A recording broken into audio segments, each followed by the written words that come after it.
Well, good morning and welcome to Frankly Speaking here on WYDC TV Big Fox. I'm your host, Frank Acom. We are broadcasting live from the Hesselson studio here on Marcus Street in Corning, a very quiet Marcus Street in Corning, as there is no parking as of right now due to Glassfest.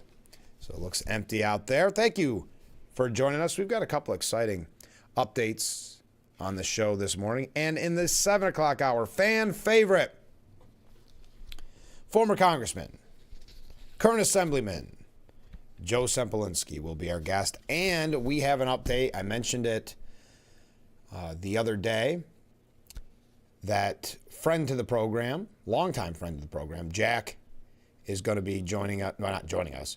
We'll be seeing him. He sent some pictures in as he is in the Philippines. And I've got some exciting information about that. So let's get right to it. Mark writes in this morning. Good morning, Frank. Well, good morning, Mark. He's a little tied up. He's got some errands to run, so he's going to miss a little bit of the show this morning.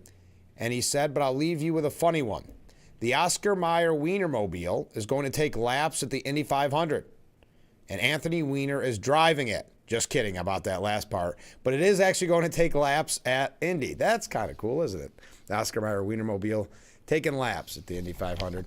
It would be very newsworthy if he's running for council, right? Anthony Weiner was the driver of the Wienermobile. I always like when we can start a show talking about Anthony Weiner. What about you? Okay.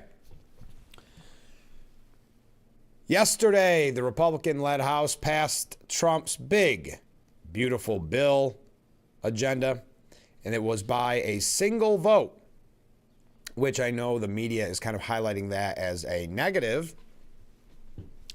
but I would say it's a major victory when you could only stand to lose 3 Republican votes. A smiling Speaker Mike Johnson announced a massive measure passed by a single vote, 215 to 214, and was greeted with applause. He had struggled to get it done, as he had promised, by Memorial Day before lawmakers go on recess. The sweeping package of tax cuts, Medicaid reform, and immigration spending delivers on many of President Trump's domestic campaign promises, according to ABC News. Johnson said the bill gets America back to winning again, and it's been a long time coming. It quite literally is again morning in America, isn't it? All right. Trump celebrated the passage in what he called the one big, beautiful bill in a social media post, calling it the most significant piece of legislation that will ever be signed in the history of our country. He said it fulfilled his campaign promise of no tax on tips and no tax on overtime. He also recognized the tax deductions when consumers purchase an American-made vehicle, funding for the Golden Dome, which we'll talk about here in just a moment, and the Trump Savings Account incorporated into the legislation. Trump wrote, "Great job by Speaker Mike Johnson and the House leadership, and thank you to every Republican who voted yes on the historic bill. Now it's time for our friends in the United States Senate to get to work and send this bill to my desk as soon as possible." Many Republicans were slapping each other on the back and shaking hands.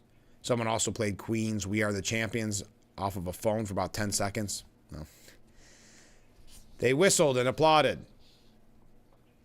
2 House Republicans, Representative Thomas Massey of Kentucky and Warren Davidson of Ohio, opposed the vote, alongside, of course, the entire Democrat House caucus.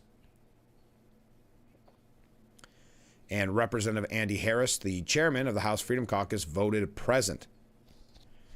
It's finally morning in America again, Johnson told reporters. The media and the Democrats have consistently dismissed any possibility that House Republicans could get this stuff. They did not believe that we could succeed in our mission to enact President Trump's agenda, America First agenda, but this is a big one. And once again, they have been proven wrong. The committee vote, and we know all about that. Okay. So a single vote, but all that matters is it's a win at the end of the day. 215 to 214. I guess it ended Well, it started at 1 a.m. It ended, what, probably around noonish, give or take, maybe. Again, Warren Davidson and Thomas Massie voting against it. So a big day.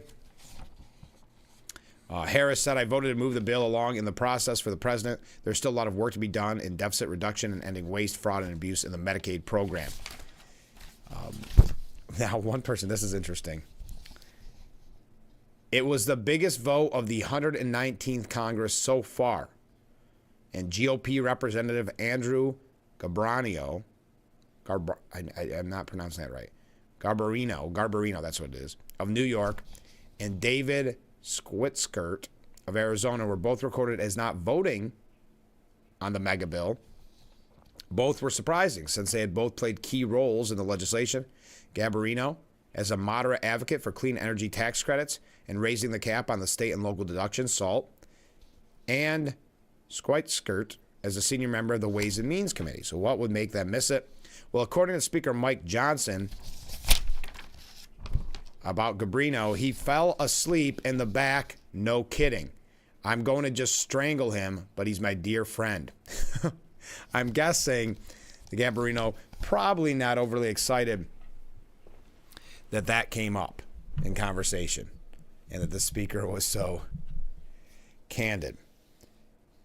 Now, the bill extends some $14.5 trillion in tax breaks that the GOP engineered during Trump's first term. And you would think because the Democrats and the media have this idea that all money is their money, they look at these tax breaks as a negative. I'm sure you've seen the articles, you've seen the coverage online. But it included the no tax on tips, overtime pay, car loan interest, and others, which is exciting. U.S. Representative Mike Lawler, who is one of the names being thrown around for governor, running for governor, was a critical vote on the legislation and only supported it after changes were made to the $10,000 deduction for state and local taxes called SALT, raising it to $40,000 for incomes up to $500,000. The current $10,000 cap was passed by Republicans in the 2017 plan. This is interesting. He was a holdout. I wasn't really sure why he was a holdout. They originally put him at $30,000, which I think you could declare as a victory.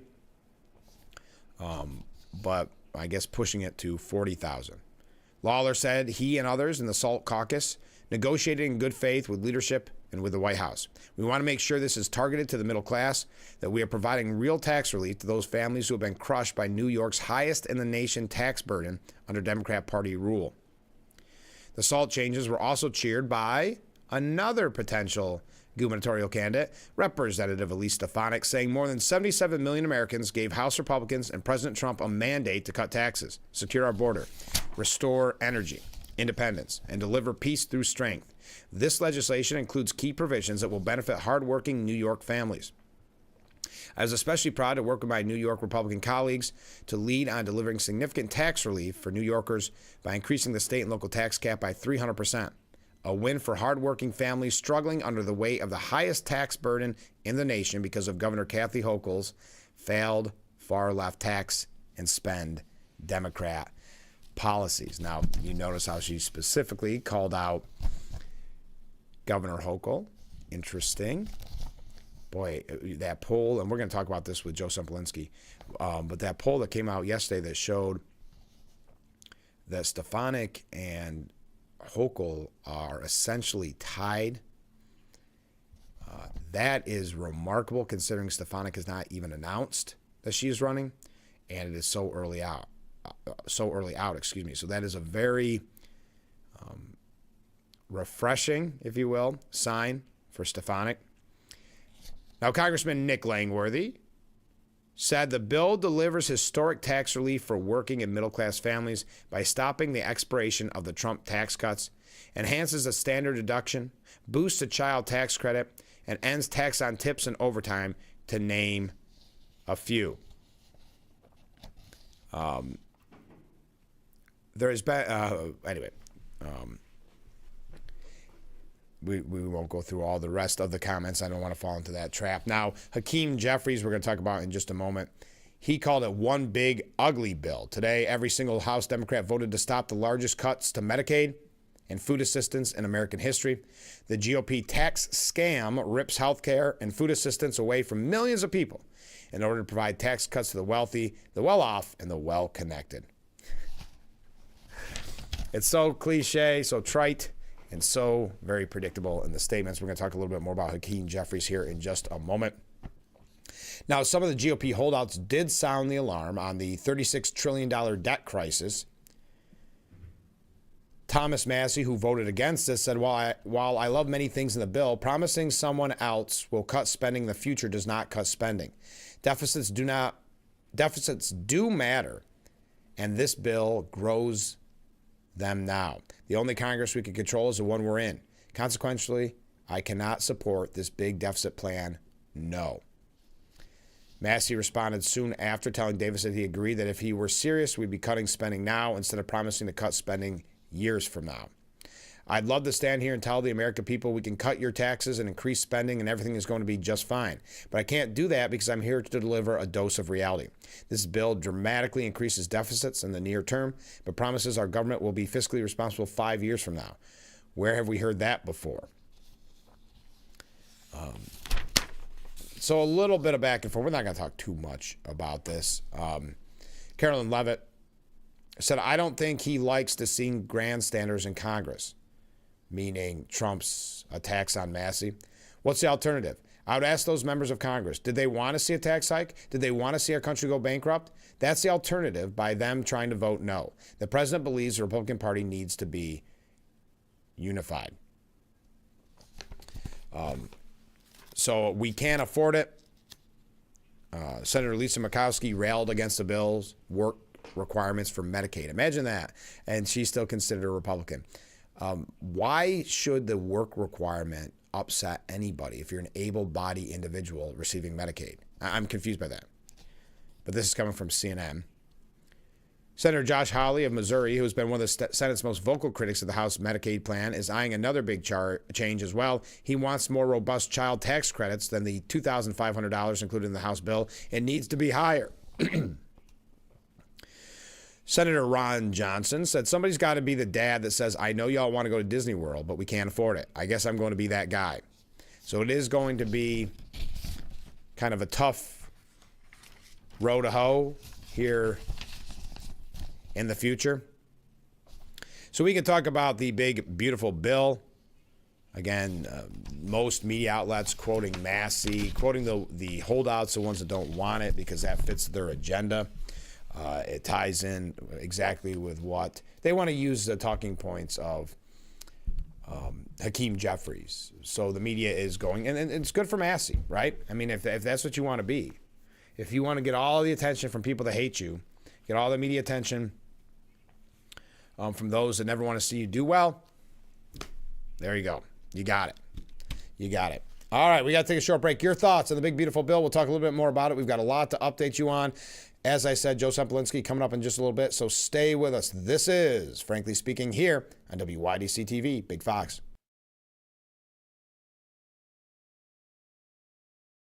Attention, Elmeron may lead to vision loss. If you have suffered vision problems after taking Elmeron to treat bladder pain, call the Hearn Law Firm. Elmeron may be responsible for your vision problems, and you may deserve compensation for your injuries. If you took Elmeron and now have vision problems, call the Hearn Law Firm at 888-308-3866 right now. You could find out if you qualify in less than 2 minutes. Call 888-308-3866 for your free case review.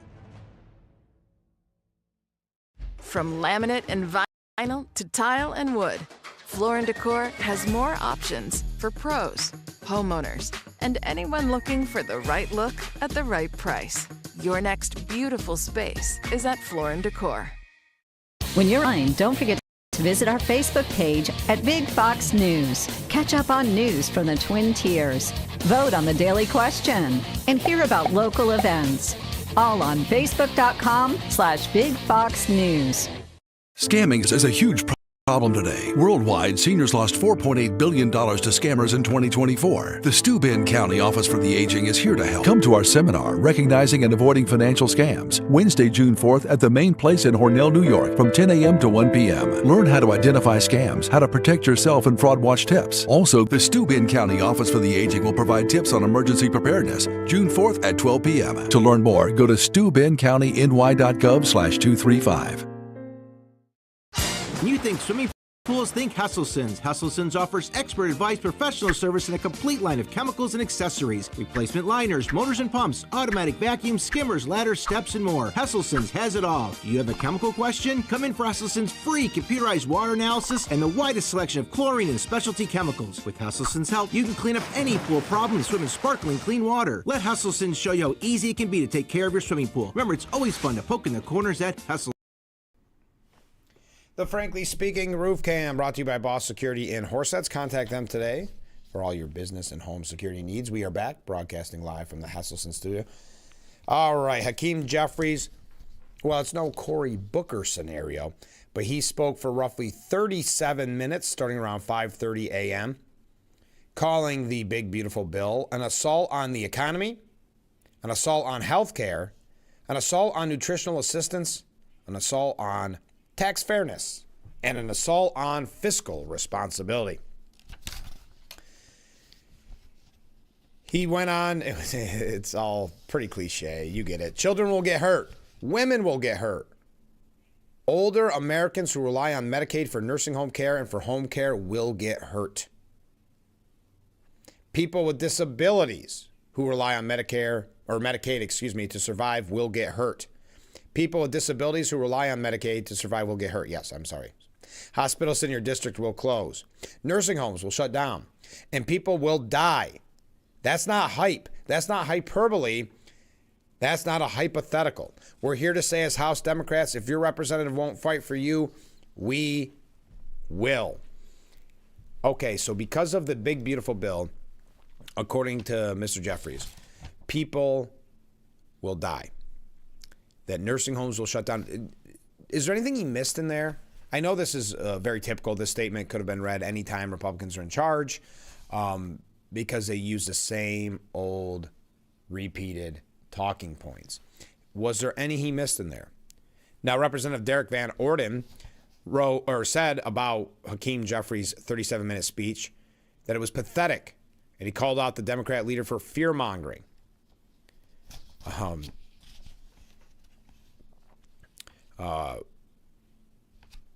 I'm not going to go read out some of the other things he said. But fear-mongering with our seniors, hungry children, veterans, and all Americans who are most in need. It is sad because you see those in need, elderly, people with disabilities, and you see the media and people like Hakeem Jeffries keep using these scare tactics, keep this fear-mongering up, using this rhetoric.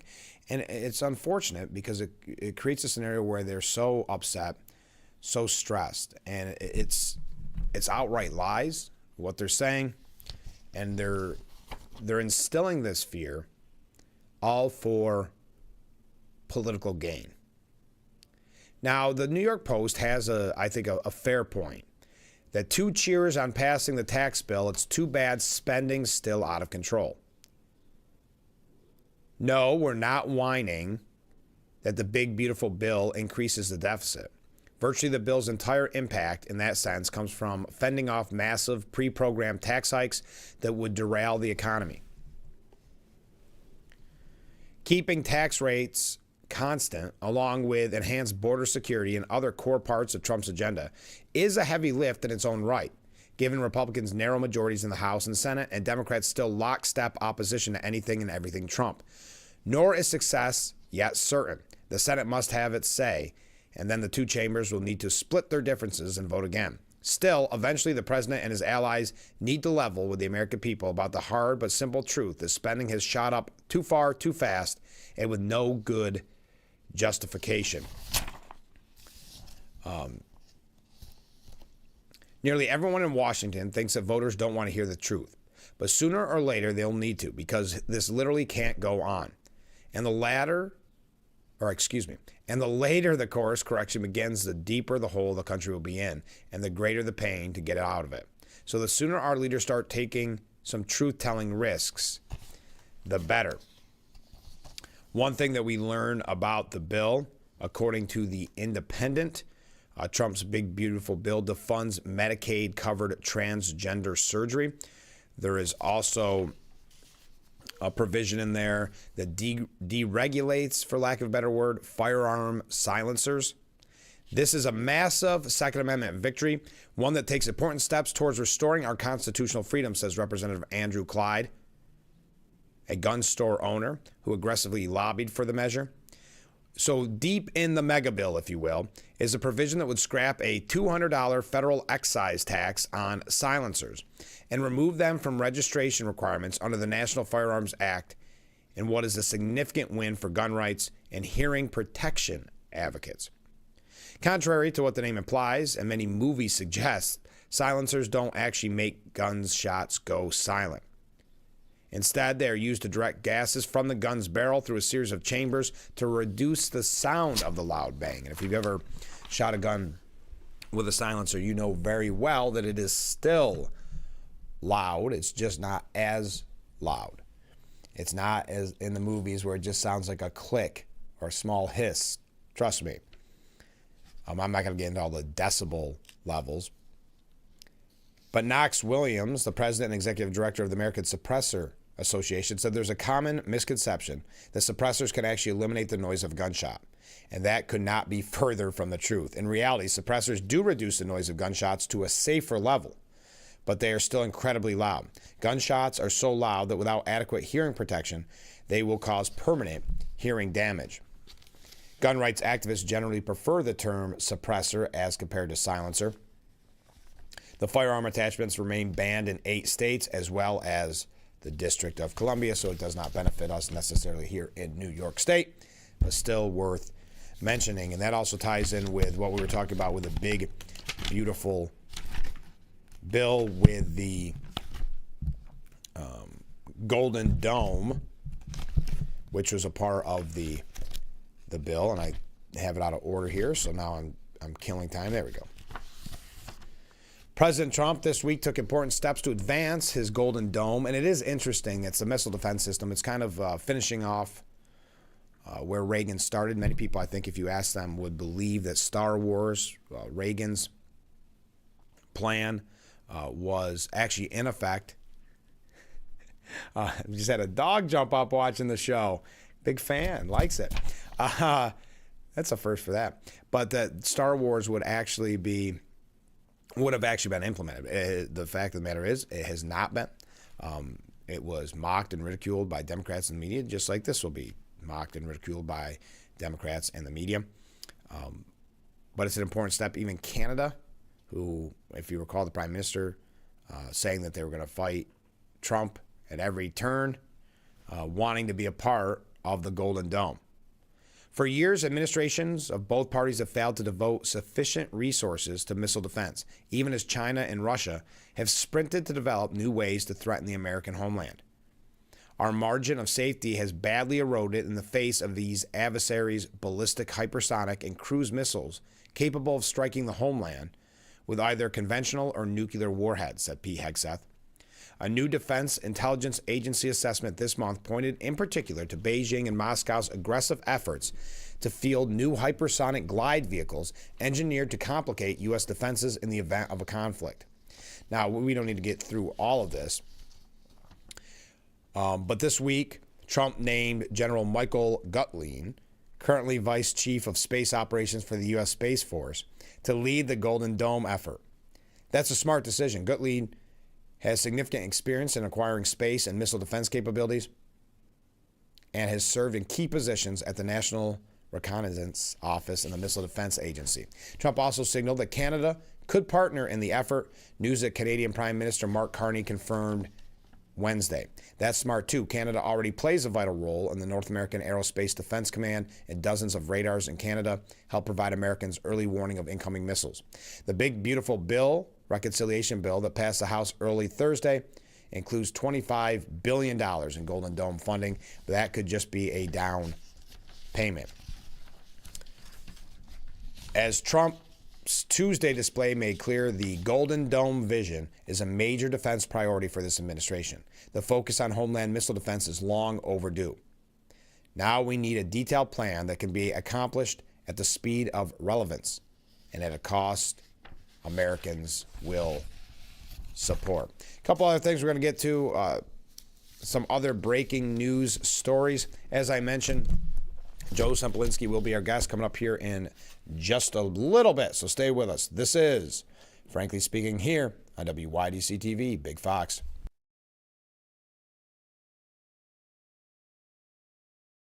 Want to know why it's hard to stop a train?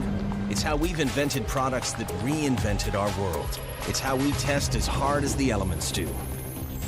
It's how we run.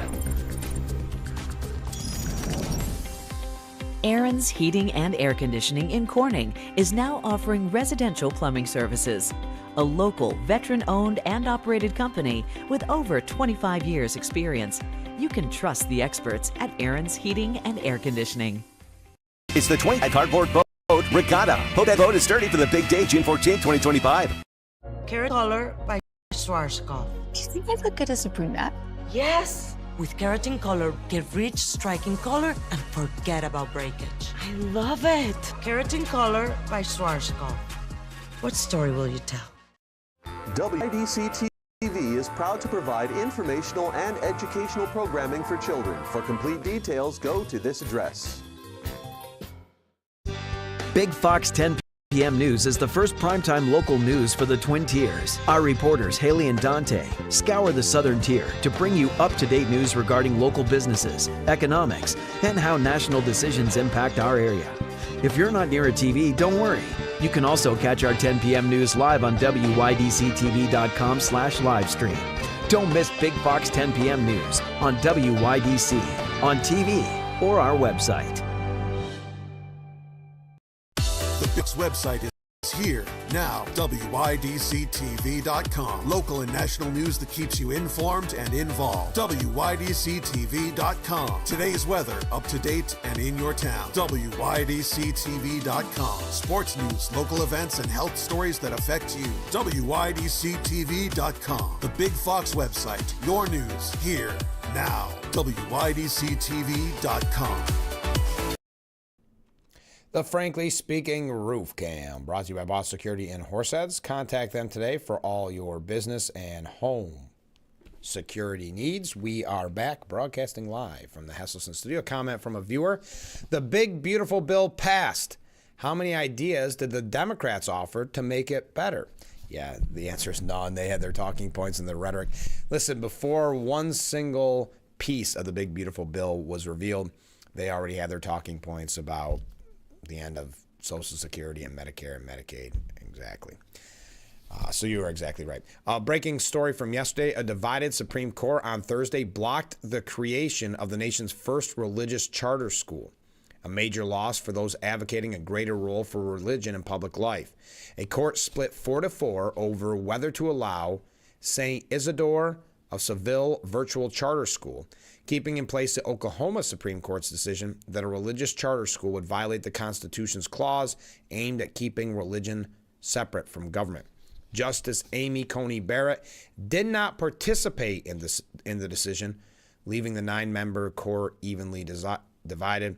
Although she didn't give a reason, Barrett is close friends with a Notre Dame law school professor who was an early legal advisor to the Catholic Church in Oklahoma.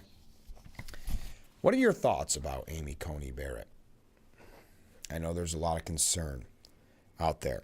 So as an update from that tragic shooting of the young Israeli embassy staffers, that were shot dead outside of the Capitol Jewish Museum in Washington. We are learning more about the alleged shooter, Elise Rodriguez, 30. He was yelling "Free Palestine," as we had mentioned yesterday on the program. He had a manifesto, of course, posted a manifesto calling for violent attacks in response to the, quote, genocide in Gaza. The alleged gunman had worked as an oral history researcher on African-American communities at educational nonprofit The History Makers. The young couple that were murdered in cold blood, were set to get engaged next week on a trip to Jerusalem. He had called the murderer, the alleged murderer, reportedly posted "Death to America," and unfortunately, like many in society today, for some absurd, insane reason, praised Luigi Mangione, the Chicago English major who chanted "Free Palestine" after he was arrested for allegedly gunning down 2 Israeli embassy diplomats. Reportedly posted "Death to America" and "Death to Israel," along with "I voted for Hamas" on his social media posts. He also applauded Luigi Mangione, praised political violence, and included thinly veiled death threats to Jews. "Happy New Year, death to Israel," his account tweeted at the beginning of 2024. "Death to America," with America spelled with 3 Ks. Another post from December says, "Violence does not have to happen, but if it does, then it should." And again, after the 2024 election, saying, "Don't blame me, I voted for Hamas." FBI Deputy Director Dan Bongino confirmed that investigators were looking at certain writings. The FBI is aware of certain writings allegedly authored by the suspect, and we hope to have updates as to the authenticity very, very soon. Now, a sick pro-Hamas group celebrated the horrific murder of those Israeli diplomats. Pro-Hamas groups and other Iran-backed trolls hailed the barbaric murder of 2 Israeli embassy staffers as a heroic attack, claiming it was justified in response to the war on Gaza. The pro-Hamas Gaza Now media group celebrated suspect Elise Rodriguez, 31, as an ally against Zionism and welcomed the violent attack that killed the soon-to-be engaged couple. In a moment of courage, he decided to make his voice heard and boldly confront the killers, the group wrote on Telegram, referring to the embassy workers, one of whom was working to get more humanitarian aid to Gaza. I don't want to read anymore. I don't want to give him a soapbox, but praising the horrific murder of those Israeli diplomats. But like Mike Huckabee said, start being human beings. Start acting with a lot of civility towards each other. Get information that is active or is accurate. When people are out there saying from the river to the sea, they're demonstrating their ignorance.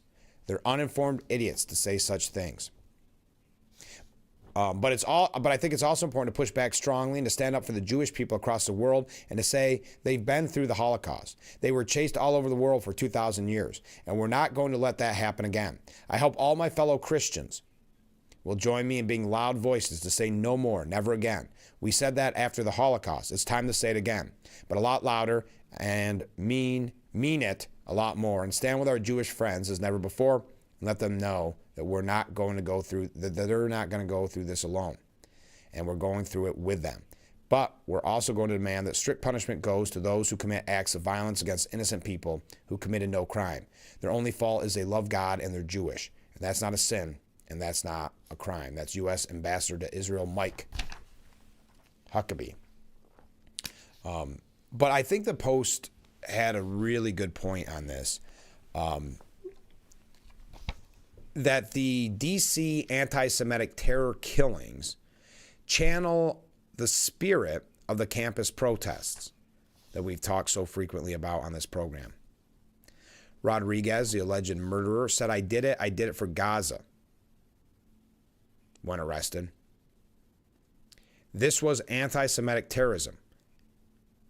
Yes, the screed he apparently posted on social media just before the attack cites the high death toll in Gaza, the ineffectiveness of nonviolent protests against Israel, and anger at U.S. support for Israel as justification for murder. Rodriguez, born and raised in America with no obvious link to the Middle East, is a man of the modern left, following in the footsteps not just of the pro-Palestinian lunatic who recently firebombed the home of Governor Josh Shapiro, but also of Luigi Mangione, much lionized as the healthcare assassin. Indeed, posts from what's thought to be Rodriguez's X account applauded Mangione, as I mentioned. In short, Rodriguez did just what all those college protesters have been demanding: globalize the Intifada. No matter that Lisinski was a Christian, nor that Milgram worked on building peaceful collaborations between Palestinians and Israelis. Such details don't matter to the progressive haters. Old school right-wing anti-Semitism is still real and periodically deadly. But it's astonishing how far the global left has went with this Islamist anti-Semitism. Hamas, after all, imposes Sharia law in Gaza.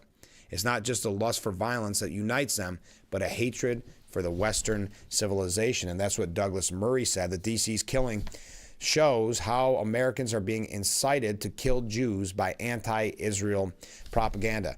We'll talk maybe a little bit more about this. We've got a lot to cover, and I know we've got an update from Jack in the Philippines. We also have Joe Sempolinski coming up in the 7 o'clock hour. So we got to take a break. And coming up next, I see Climate Fact Friday with Bob just came in.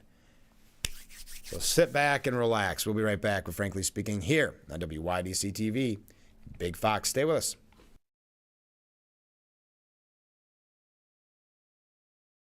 From laminate and vinyl to tile and wood, Floor & Decor has more options for pros, homeowners, and anyone looking for the right look at the right price. Your next beautiful space is at Floor & Decor. This sweater? New? No. I've washed it 30 times with Persil. The color's still vibrant for out late, out cold, outside. It's vibrant wash after wash. Clothes look newer for longer with Persil. Seneca offers you breathtaking views, gorgeous waterfalls, award-winning wine, and so much more. Your experience awaits you. Come experience Seneca Lake. Attention, it's the 2025 Waterfront Festival and Cardboard Boat Regatta. A day full of fun for all ages. Register at watkinsglen.com/waterfront festival. Hope that boat is sturdy for the big day, June 14, 2025. Race starts at 2 p.m. On your mark, get set, row.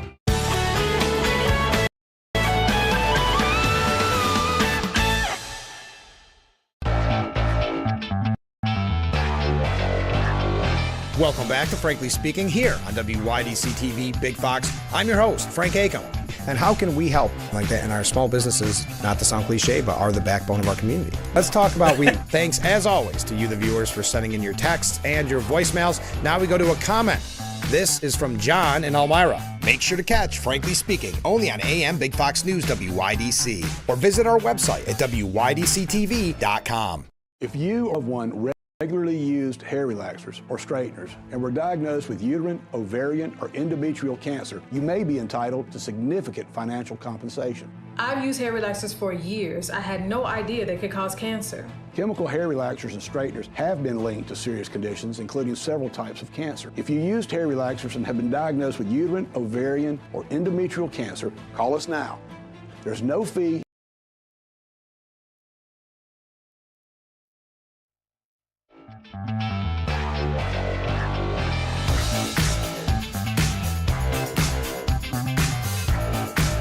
The Frankly Speaking Roof Cam, brought to you by Boss Security in Horseheads. Contact them today for all your business and home security needs. We are back, broadcasting live from the Hesselson studio. Here we go. That's right, Climate Fact Friday from Bob. Good morning. Well, good morning, Bob. I always look forward to this. This is Climate Fact Friday from Bob. Today's topic, wind turbines. When I visited a wind farm, I asked why there was a grid lined out with ribbon and rope under one of the 400-foot turbines. They said that's where students from a local environmental college count dead birds and bats to estimate the overall effects of turbines on the wildlife. In 2012 alone, an estimated 500,000 birds were killed by turbines, 83,000 of them being birds of prey.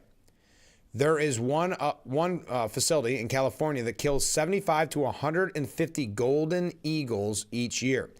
Who thinks wind turbines are good for the environment? Let me know. Be safe and have a good Memorial Day weekend. Same with you, Bob. Have a great Memorial Day weekend. Thank you, as always, for your comments. Moving along here, we have quite a few things to get to. Now, Trump administration did accuse, tying this in with that tragic killing and the anti-Semitism on college campuses. The Trump administration accuses Columbia University of violating Jewish students' rights. Columbia University violated civil rights laws by acting with deliberate indifference towards student harassment of Jewish students since the start of the Israel-Hamas war, the Trump administration alleged yesterday. I don't see how you could look at it any other way. Not only deliberate indifference, in many cases encouraging this intimidation of Jewish students. The findings carefully document the hostile environment Jewish students at Columbia University have had to endure for over 19 months, disrupting their education, safety, and well-being. Columbia is accused of failing to protect Jewish students against discrimination based on race, color, or national origin from October 7, 2023 through the present, violating Title 6, of the Civil Rights Act of 1964. The findings included that Columbia allegedly failed to investigate or punish vandalism in its classrooms, which include the repeated drawing of swastikas and other universally recognized hate images, and did not establish effective reporting and remediation mechanisms for anti-Semitism until the summer of 2024. We encourage Columbia University to work with us to come to an agreement that reflects meaningful changes that will truly protect Jewish students. Columbia told Axios that is committed to combating anti-Semitism. We understand this finding is part of our ongoing discussion with the government, said a spokesman. Not enough has been done. Now Trump has also yanked Harvard's international student program, potentially kicking out thousands. Now a judge has said not so fast, of course, is the case. The Trump administration moved Thursday to kick out thousands of foreign students enrolled at Harvard University, accusing its leaders of fostering anti-Semitism, only for a federal judge to block immigration officials from revoking the legal status of international students. Just hours later, everybody getting ready for Glass Fest. We got a big wave there. Homeland Security Secretary Kristi Noem, want to be on TV, announced the cancellation of the Student Exchange Visitor Program for the Ivy League institution, meaning current students from overseas must transfer or leave the U.S. after threatening in a letter last month that leaders not provide data about crimes committed by foreign students, that they would force her hand. Anyway, I'm going through these quick because I've got two big stories I got to get to before Joe Sempolinski joins us. So let's jump ahead to, we're going to jump ahead of those. We're going to take a break. When we come back, a couple local stories as well as an international story that ties in directly to Frankly Speaking. So stay with us. This is Frankly Speaking here on WYDC TV. Big Fox will be right back.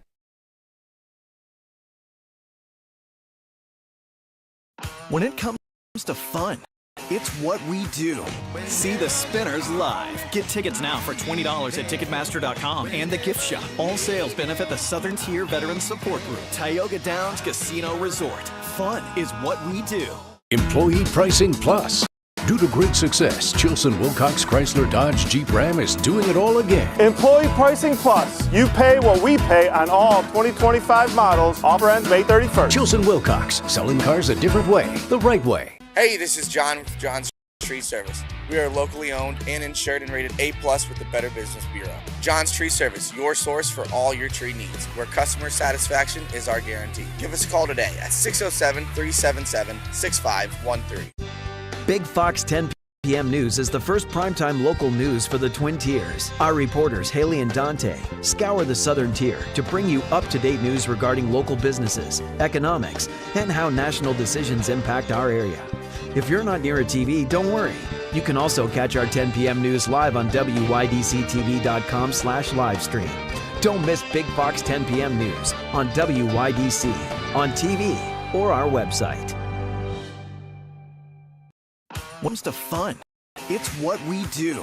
See the Spinners live. Get tickets now for $20 at Ticketmaster.com and the gift shop. All sales benefit the Southern Tier Veterans Support Group, Tioga Downs Casino Resort.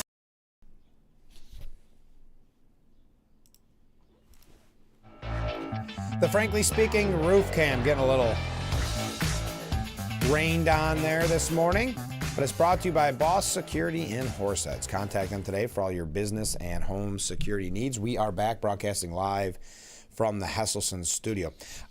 Before we talk about friend of Frankly Speaking, Jack, and his story. I want to say a big thank you to all of those at the Hornell Sun. I highly recommend, and you don't have to be just in Hornell. It covers a lot of area. So go to hornellsun.com if you want to find out more. It's got great local coverage. And I just want to give them a big thank you, because I was, as I do every day, checking the Hornell Sun, and I saw this wonderful piece. And I should have probably framed that better. But it says, Sheriff Allard, Steuben County files for another 30-day extension to appeal. And it's by Andrew Harris. And it said, in a regular appearance on Frank Akam's talk show, the subject of the sheriff's pending legal battles with Steuben County brought to light new developments.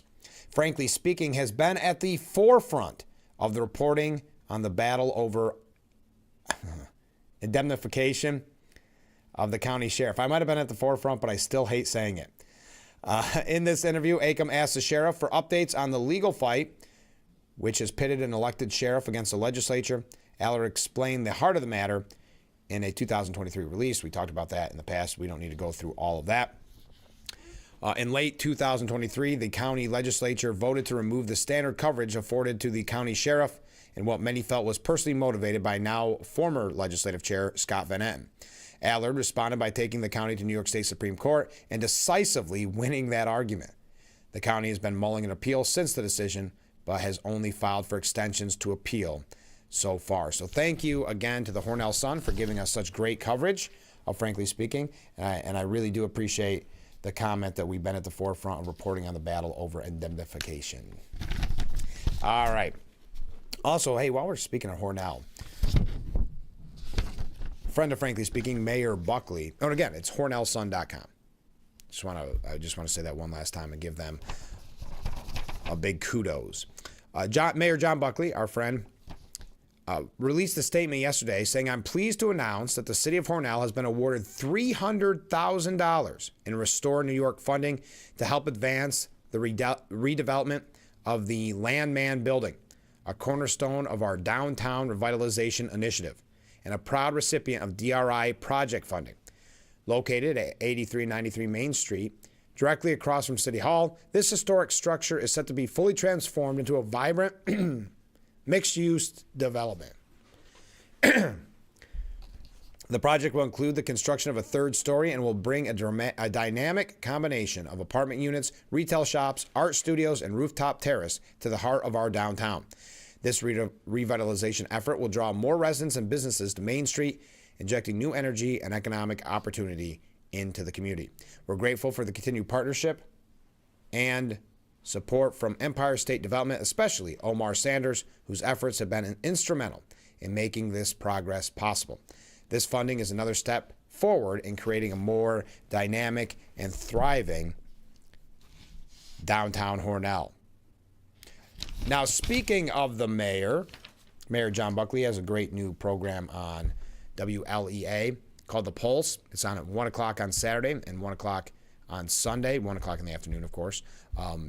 He was kind enough to have me on a couple weeks ago, and I reached out to him to see who was on this week, and it's Hornell Fire Chief Frank Brzezowski. Hope I'm pronouncing that right, but John Buckley doing a great job there in Hornell as mayor, but also on the radio. Gave me great flashbacks to the old days on radio. All right, when we come back and we wrap up our number one, I'm going to tell you a pretty neat story about our friend Jack and its ties to Frankly Speaking. So stay with us. This is Frankly Speaking here on WYDC TV, Big Fox.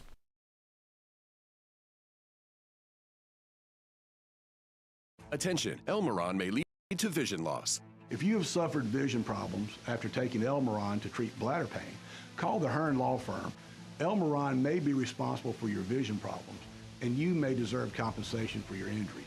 If you took Elmeron and now have vision problems, call the Hearn Law Firm at 888-308-3866 right now. You could find out if you qualify in less than 2 minutes. Call 888-308-3866 for your free case review. From laminate and vinyl to tile and wood, Floor & Decor has more options for pros, homeowners, and anyone looking for the right look at the right price. Your next beautiful space is at Floor & Decor.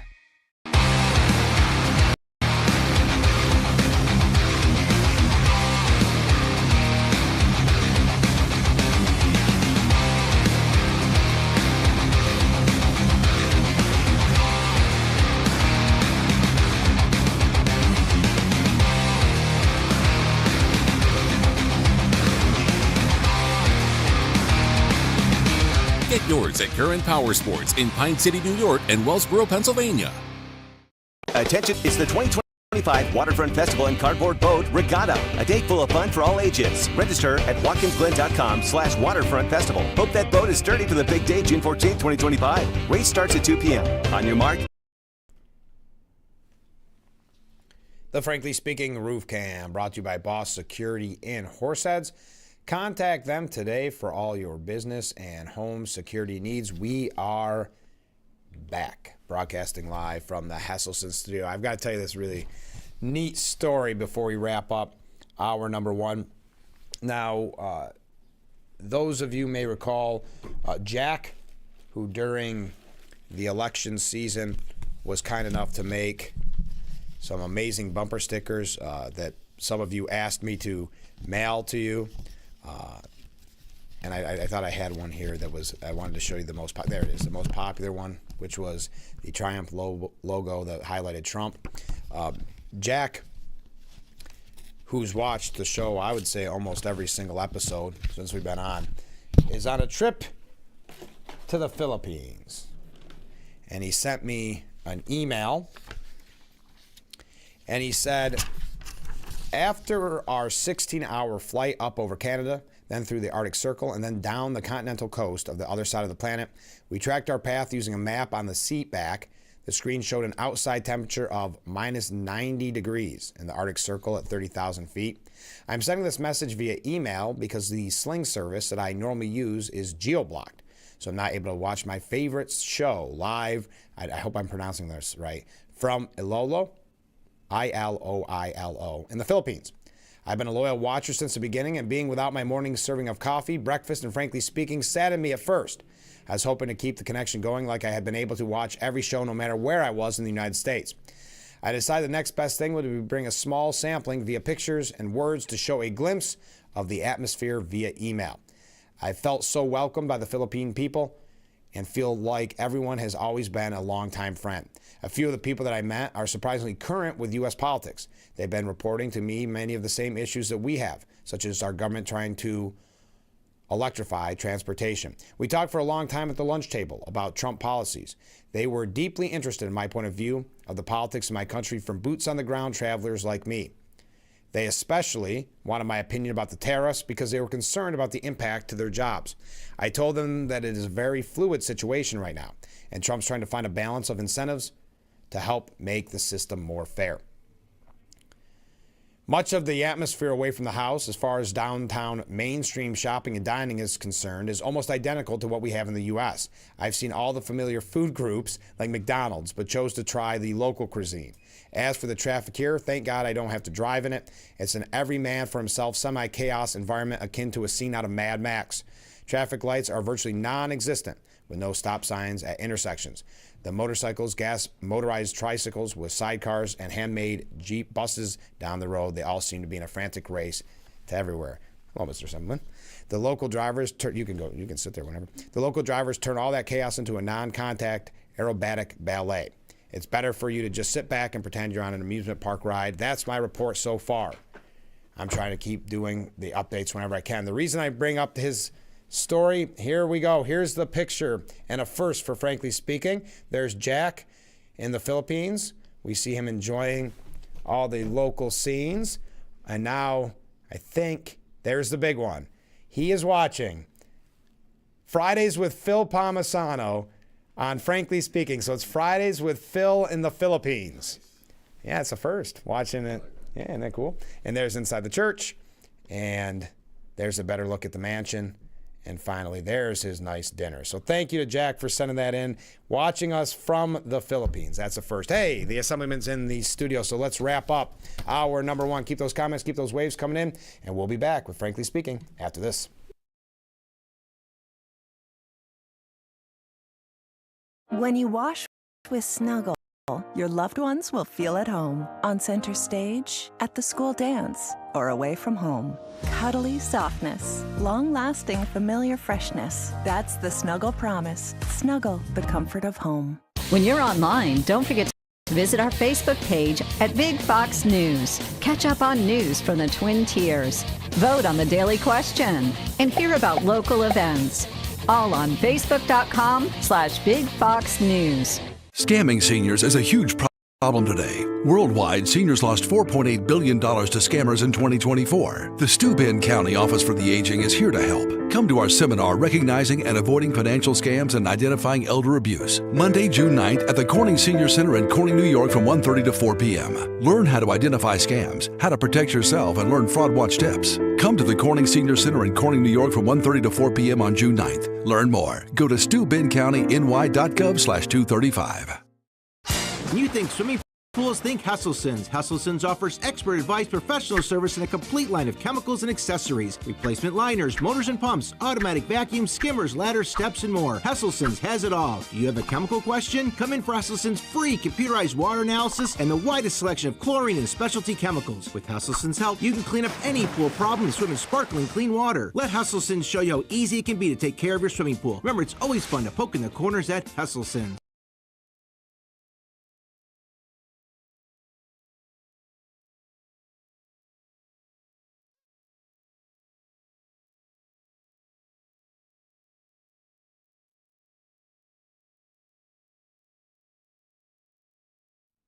The Frankly Speaking roof cam. Look at them set up. Everybody's setting up for Glass Fest. Thank you to Boss Security for bringing us that amazing view. This is the Hesselson Studio, and joining me in the Hesselson Studio, Assemblyman Joe Sempolinski. Hey. So happy to be in Corning, not in Albany. Yeah, I'm sure. Glass Fest, Corning tradition. I know. 18 years, I think it was. Been doing it a while. Colleen Fabrizi's retiring after this year. She's the one that started it. Oh, no kidding. Yeah, we had her on the program the other day. Congratulations. Yeah, she's excited. She's done a lot of exciting work on in-town stuff here in Corning. Absolutely. A couple comments from viewers. Good morning, Frank. Well, good morning. I hope you have an enjoyable Memorial Day weekend. Thank you. They have a great Memorial Day ceremony out here. Did you see the flags when you were coming in? Well, I saw the field of flags because of Glass Fest. Usually I park on the street for the folks, and I parked behind the palatial Hesselson's Hot Tub Studios, and so I did get a chance to see the park there by the river and the field of flags, and myself. Am I good on the mic? Yeah, you're good. You're good. It's a boom mic. Oh, nice. All right. Can't hide money. That's right. That's it. It's working. Just let the mic do the work. And I will be personally. I'll be speaking in the town of Allegheny, and then rushing to try and get to the city of Olean. Luckily, those are adjacent community, so I think I'll be able to do both, but I was very graciously invited to speak at both of those. That's where I will be on Memorial Day, and I encourage everybody in their own way to remember there are people who are not with us, and they gave everything so we can live in freedom. Absolutely. Comment from a different viewer. Good morning, Joe Sempolinski. You got a specific good morning for you. Well, good morning. I'm going to count it. Intrepid viewer. Thank you.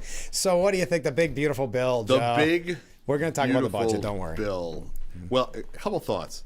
One, just a pure branding thing. That's beautiful. So, it's the legal name of the bill. I know. Right? That because it's the the such and such act is the first line of any federal legislation you can refer to as such and such, and Donald Trump is to branding, I think, what like Wayne Gretzky is to hockey, or Michael Jordan is to basketball, or what have you. So he makes these alliterative comments of the Big Beautiful Bill, and now it is the Big Beautiful Act. I guess, right? Because it is, or no, it's past the House, hasn't passed the Senate yet, so it's on its way to being. And it's also something about it being triple B, like everything just is so. Alliteration is always good for a branding thing. So we got the Big Beautiful Bill, which is still still a quadruple or triple B, and we'll try and get the A moving forward, I guess. I don't know.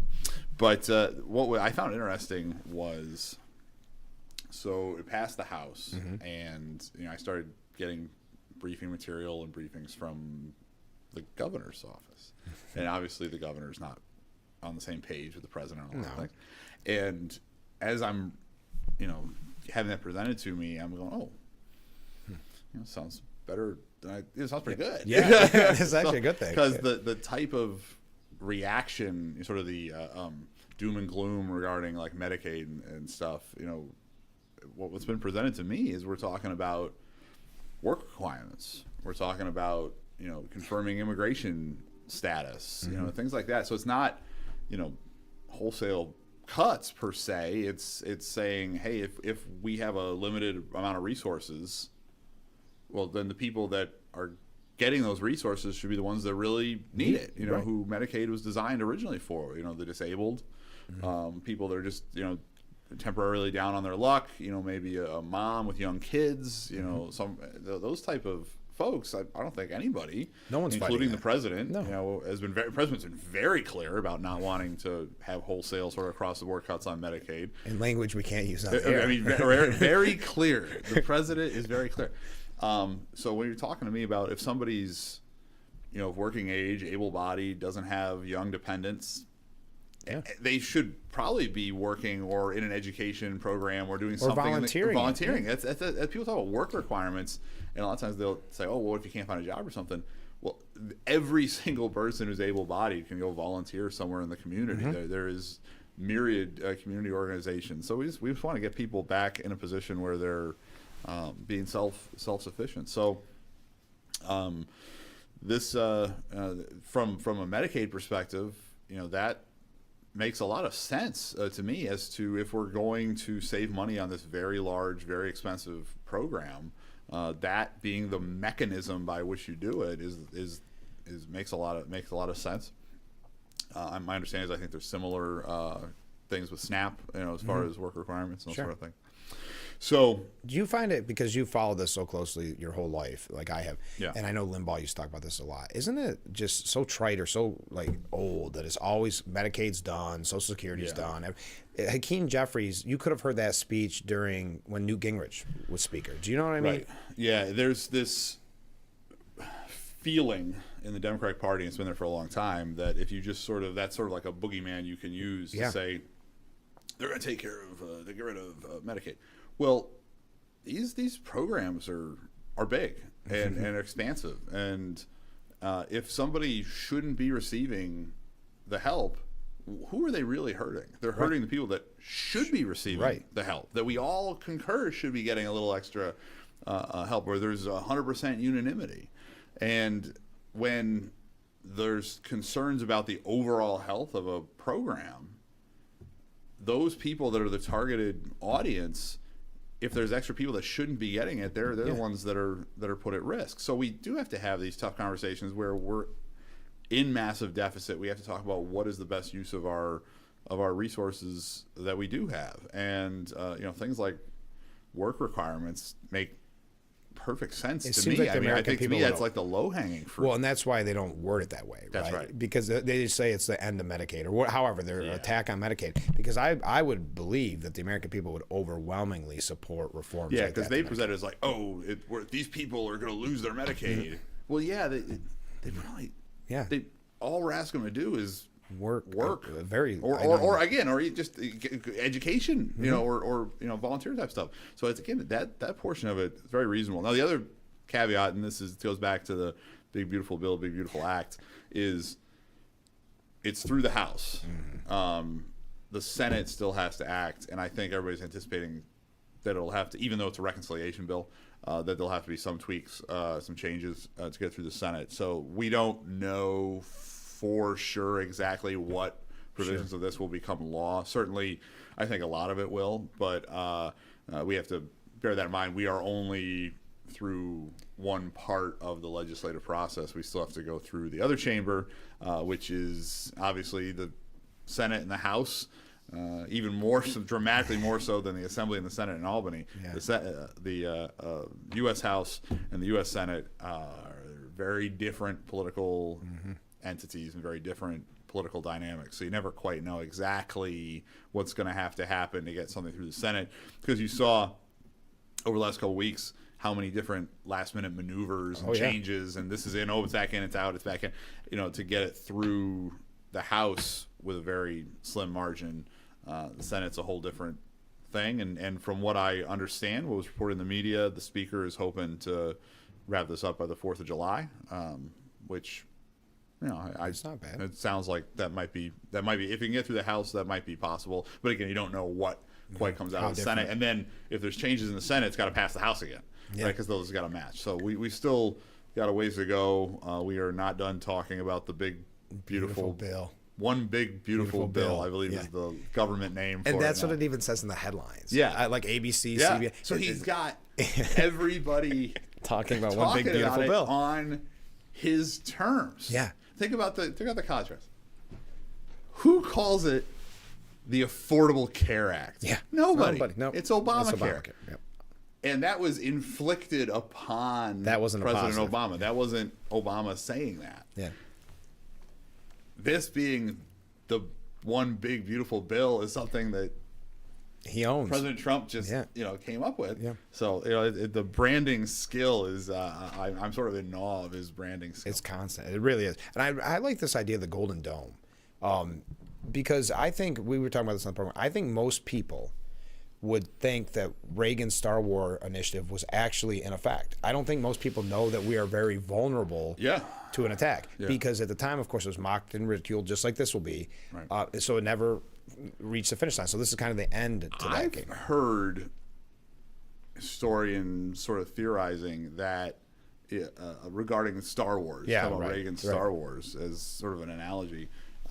Because people, in some ways, people talk about Reagan a little bit like they talk about Trump now, because Reagan was a little unorthodox. You can't just go to Germany and say tear down the wall. You can't say that, and it was exactly what needed to be said, right?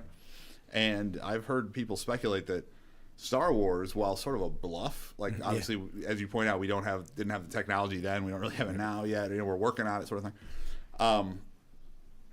Soviets believed it. Oh yeah. Soviets were like, oh man, we can't keep up with that. Did that accelerate some of their internal decision making, economic problems as they decided as they're trying to keep up with our technology, trying to keep up with our military, and then the thing, communism. That thing. That little old thing. Yeah, little thing, communism collapses upon itself under its own weight. So sometimes you need to be bold and just say things and just say, hey, we're going to try and do these things. We're going to try and put a man on the moon. We're going to try and put up a shield to protect us. And, so being bold is not always a bad thing. I like that, being bold and saying things. And that sounds like Trump. That's his right. biography. That's right. You want to talk about what the guy does. That's sort of that's 100% it. But I think at the end of the day, this is a great step, because I know Mike Johnson was hoping to get this part of it done before Memorial Day weekend. I think that's, though a small day difference here, I think that's a big message. The fact that he was able to get it done after all of the different competing interests. I mean, thinking about trying to get the folks whose primary concern is state local tax deduction on the same page with people whose primary concern is Medicaid work requirements, or there's, because everybody's got their one or two things that are their big things, or they've got something that they really don't like, right? And you got to figure out a way to talk to them. Getting 218 people with big personalities and their own individual political concerns and interests and their own districts and their own consciences, getting them all on the same page is no easy feat for any speaker, Republican or Democrat. So when a piece of legislation like this is able to move through a chamber, it is impressive from just a legislative skill for the speaker, and it looked like the president sort of timed his visit to he let it percolate, and when it was close enough that he could sort of shove it across the line, because you don't want to wait too long, but more importantly, you don't want to sort of bring the president to bear too early. Right. It seemed like they had their timing down. Very impressive. I mean, you could tell Mike Johnson was feeling good after it yesterday. Well, right. Go get some sleep. I know. Well, that too. Some of these hearings are marathon sessions. People falling asleep. That's never a good look. Yeah. And I try not to pick on him, because I know that would be me. I'm just saying. And I know the gentleman in question. Yeah. I served with the gentleman in question, and he's a very nice guy. He can't be happy that Johnson brought that up, though. Everything was good. I have not talked to him, but I would assume not. Not necessary to bring that up. But I would just say a nice fella. Yeah. Oh yeah. Seriously, that's not like a euphemism. I know. I totally agree. I totally agree. I just think it's funny because he worked hard on this. Yeah. That's what's funny. He was sort of a bridge between sort of the blue state Republicans and the rest of the conference, and he's and Andrew's a great guy. Yeah. And you got it's funny because the reason I sort of say it this way for the viewers is every so often one of these headlines hits. Yeah. And like I actually know the person, Yeah, and then because of my Mr. Smith Goes to Washington story, of story, course. Former congressman. And I served with this particular gentleman, and I saw it. I'm like, that's rough. Yeah. But but the funny thing is, he would have got away with it too if it weren't for that meddling Mike Johnson. Andrew's he's doing a good job. Guy. That's why you feel. Guy. And I think that's why Mike Johnson was having a little fun. Right, yeah. But we got to take our first break of this hour. Stay with us. We'll be right back with the former congressman, current assemblyman after this.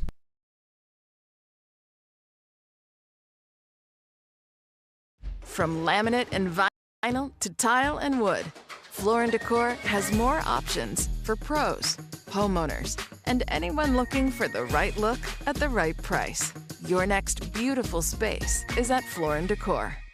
When you're online, don't forget to visit our Facebook page at Big Fox News. Catch up on news from the Twin Tiers. Vote on the daily question and hear about local events. All on Facebook.com/Big Fox News. Seneca Lake offers you breathtaking views, gorgeous waterfalls, award-winning wine, and so much more. Your experience awaits you. Come experience Seneca Lake. Since 1983, Nissan has been assembling award-winning vehicles for you, right here in America. And we're committed to keeping our lineup affordable and free from new tariffs. That's why we've lowered MSRP on our best-selling Rogue and Pathfinder. So you can get the car you want, at the price you want, knowing Nissan is here for you at the Nissan Summer Sales Event. Now get a low $249 per month lease on Rogue or get a low $339 per month lease on Pathfinder. Every Judge Mathis presides Don't you ever form your mouth to talk to me like that. What's wrong with you? is another day when someone gets what they deserve. I throw you out my courtroom talking crazy like that. Mathis Court with Judge Mathis. If you or a loved one regularly used hair relaxers or straighteners and were diagnosed with uterine, ovarian, or endometrial cancer, you may be entitled to significant financial compensation. I've used hair relaxers for years. I had no idea they could cause cancer. Chemical hair relaxers and straighteners have been linked to serious conditions, including several types of cancer. If you used hair relaxers and have been diagnosed with uterine, ovarian, or endometrial cancer, call us now. There's no fee unless we win your case.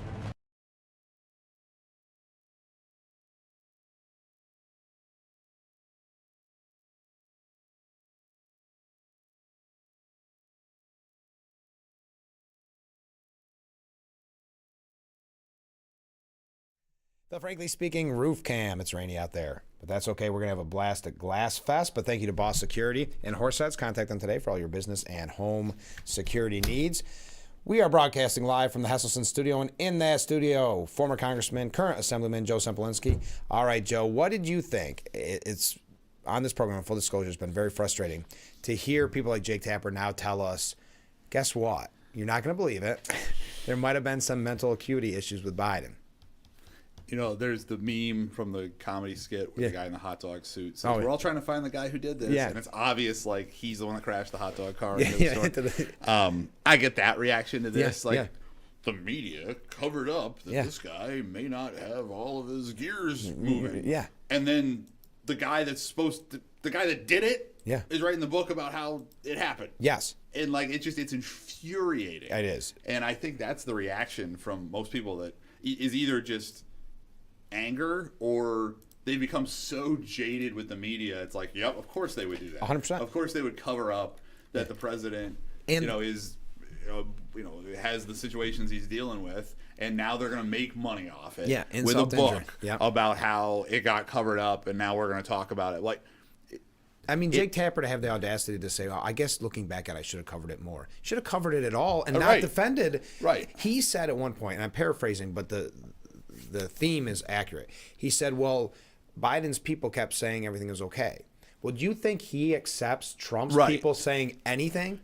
His job is is to question those people. I know. Well, they said everything was cool, so we'll just do something else for the next 4 years. And that would never, to your point, ever happen to Donald Trump or George W. Bush or Ronald Reagan or go back however you want to go as far as Richard Nixon or whatever. You can go all the way back on Republicans, and they dig and they dig and they dig. They make movies about how they were digging into them. They're becoming heroes. Nixon says Watergate's cool. Move on to the next thing. Like come on, it is absurd. It's so frustrating. And again, now he's making money off it. He's monetizing his own failure. At best, incompetence. Yeah. Oh yeah. And at worst, nefariousness. It is. And Joe Scarborough. I'm apoplectic. I am too. Joe Scarborough had the audacity to say, "Well, I never saw him on one of these bad days because now we have to accept these bad days."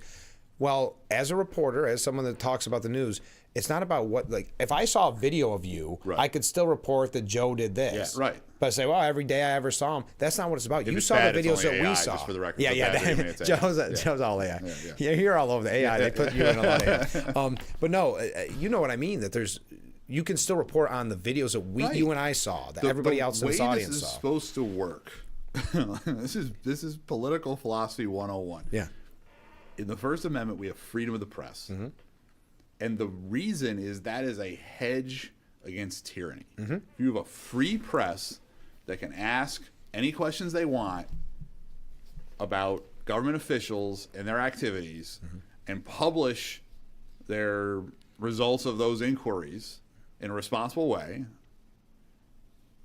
that protects everyone because it preserves freedom. And if you have a press apparatus that digs and digs and digs and digs and digs into one side of the political spectrum and just goes, everything's fine. We're going to take whatever baloney is dished out to us on the other side of the political spectrum.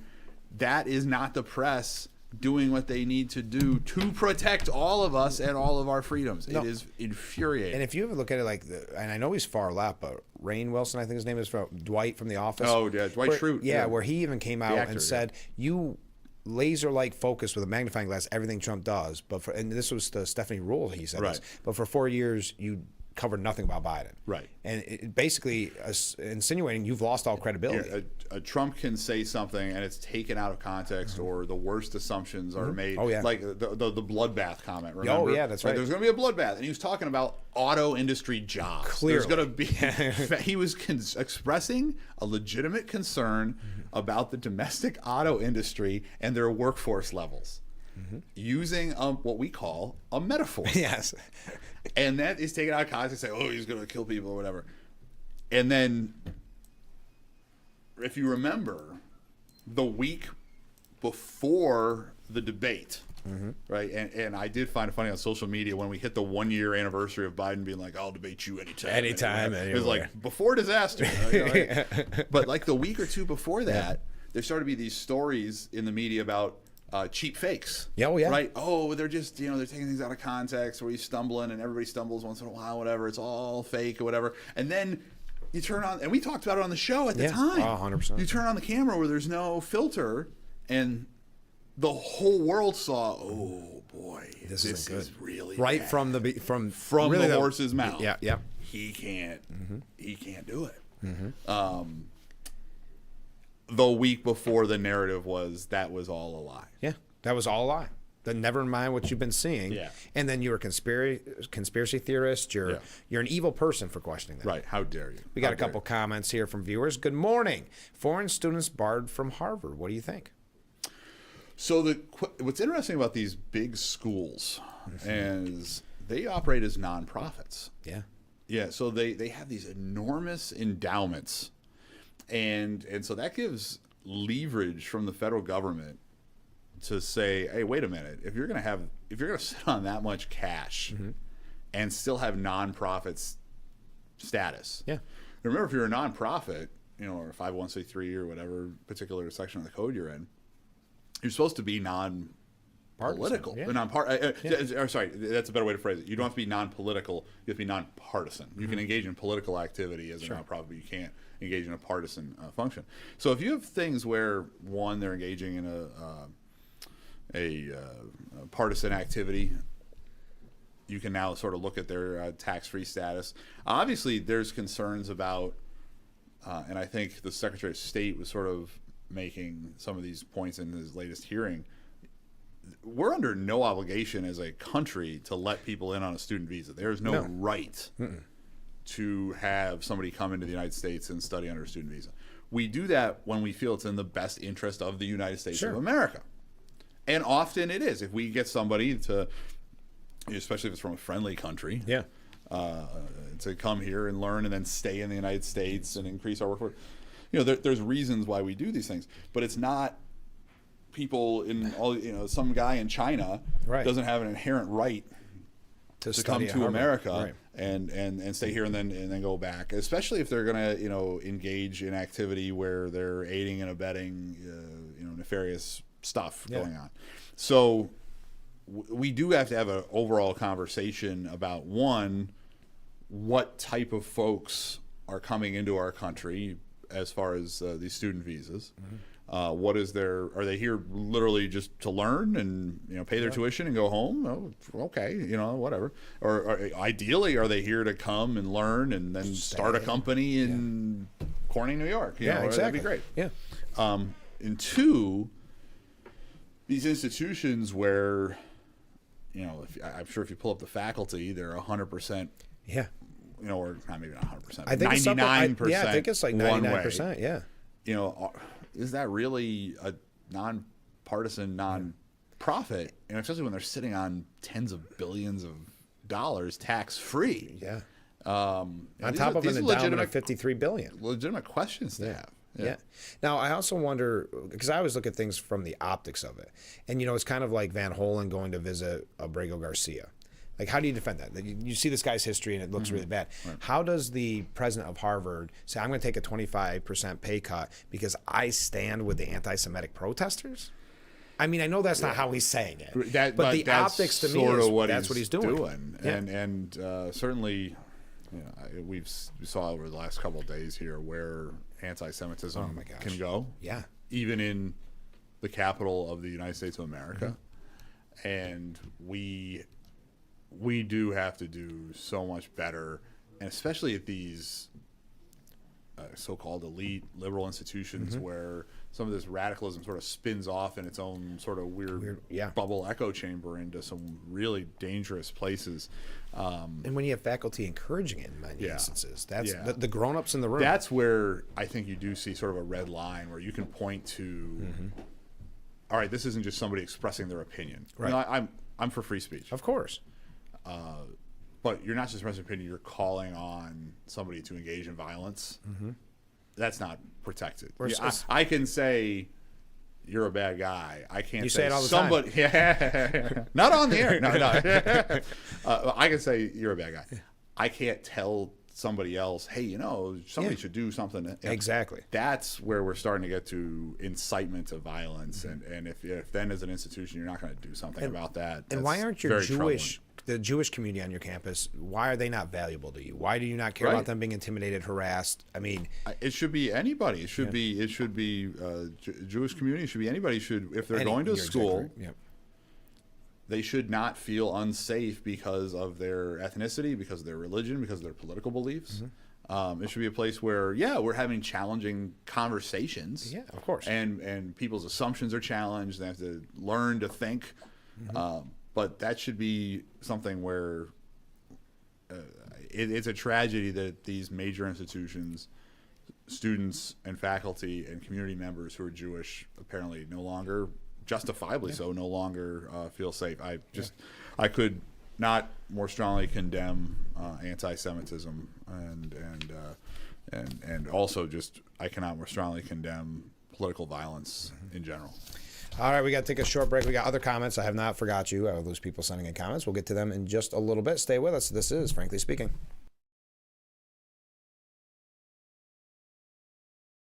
Hard water makes it hard to keep your home looking like the work of art you've always envisioned it would be. Culligan softeners reduce hard water buildup and your cleaning time, transforming every drop, every splash, every rinse into the fine art of a long-lasting clean. With a Culligan water softener, revel in the breathtaking beauty of your home, just the way you've always pictured it. Culligan, water you love. Worried roach spray won't finish the job? You need Combat Max Roach Bait. Combat kills roaches where they hide and kills the entire nest. Reclaim your home with Combat. Attention, it's the 2025 Waterfront Festival and Cardboard Boat Regatta. A day full of fun for all ages. Register at watkinsglen.com/waterfront festival. Hope that boat is sturdy for the big day, June 14th, 2025. Race starts at 2 p.m. On your mark, get set, row. Welcome back to Frankly Speaking here on WYDC TV Big Fox. I'm your host, Frank Acom. And how can we help like that in our small businesses, not to sound cliche, but are the backbone of our community? Let's talk about thanks, as always, to you, the viewers, for sending in your texts and your voicemails. Now we go to a comment. This is from John in Elmira. Make sure to catch Frankly Speaking only on AM Big Fox News WYDC or visit our website at WYDCTV.com. Big Fox 10 p.m. News is the first primetime local news for the Twin Tiers. Our reporters, Haley and Dante, scour the southern tier to bring you up-to-date news regarding local businesses, economics, and how national decisions impact our area. If you're not near a TV, don't worry. You can also catch our 10 p.m. news live on WYDCTV.com/livestream. Don't miss Big Fox 10 p.m. news on WYDC, on TV, or our website.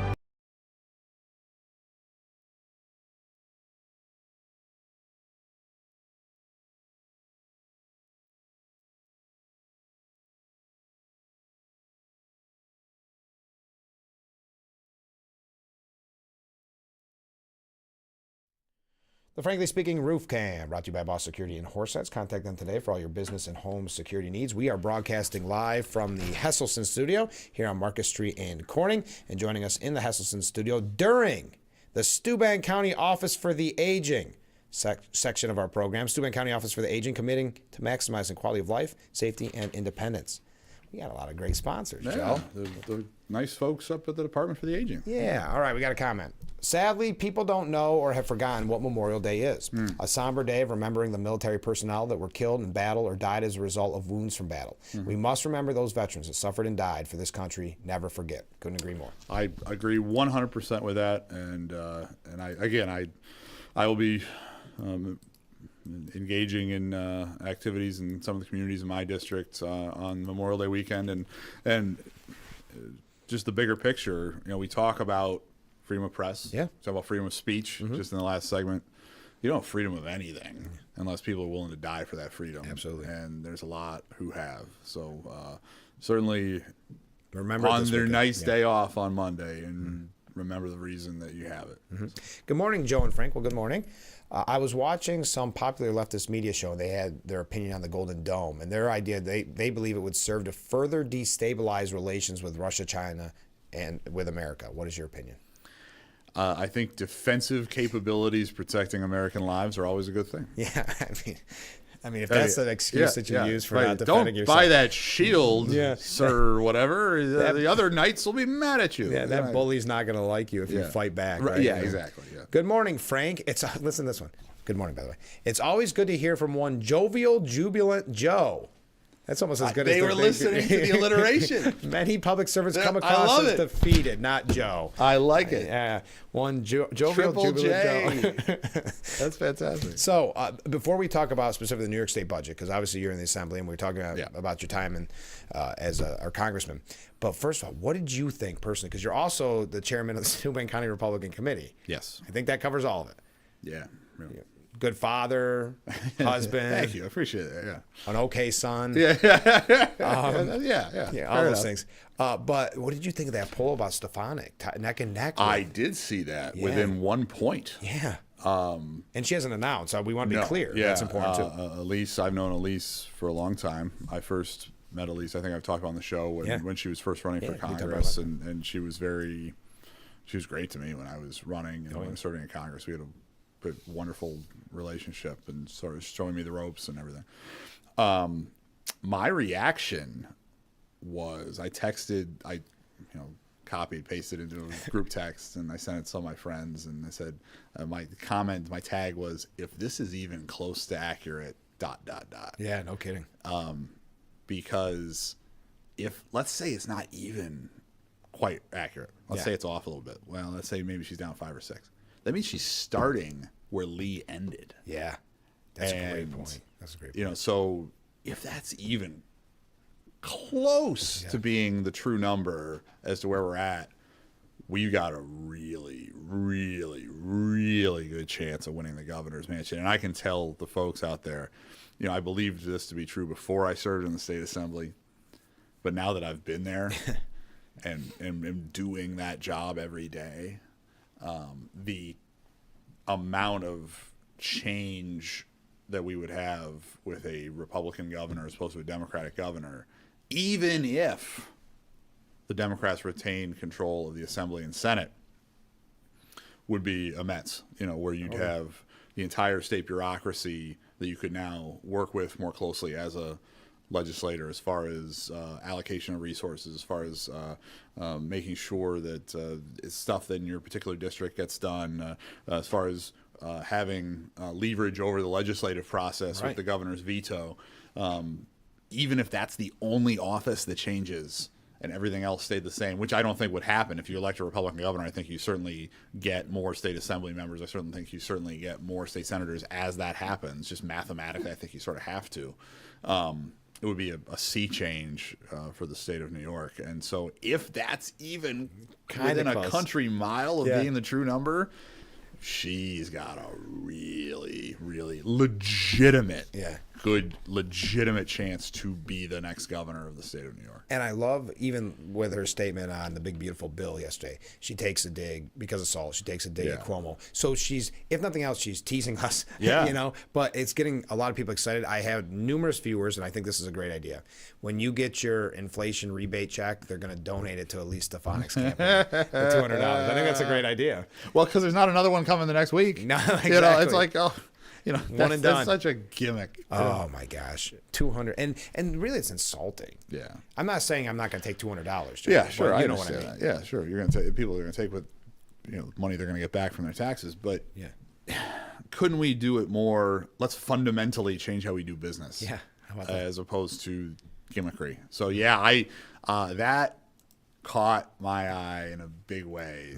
1 point difference. It was very, very, very interesting. Yes, and it's exciting. You can tell Trump's excited because he endorsed Lawler for Congress. That was not such a veiled. And County Executive Blakeman for County Executive. And where that comes from for folks is, obviously Congresswoman Stefanik is thinking about running for governor. To Frank's point, she hasn't announced anything yet, so I don't want to, There's nothing. We'll see what happens, right? You know, there are other folks that are thinking about running for governor. I do not think we're going to have a primary. This is my now just as county chairman speculating. I think we will be able to get through this process without an actual primary next June where people are going after each other, because I think there's a heavy appetite, whether Elise runs or not, whosoever is our nominee. When we saw what happened with Lee, now administrator of the EPA, Zeldin, when we saw polls like we're seeing, it's not just playing politics. It's not just speculation. It's not just Republicans talking to Republicans. There's a feeling that we could actually save New York. We could actually win this race and change trajectory of this state for the next generation. I think there will not be an appetite for a dragged out fight.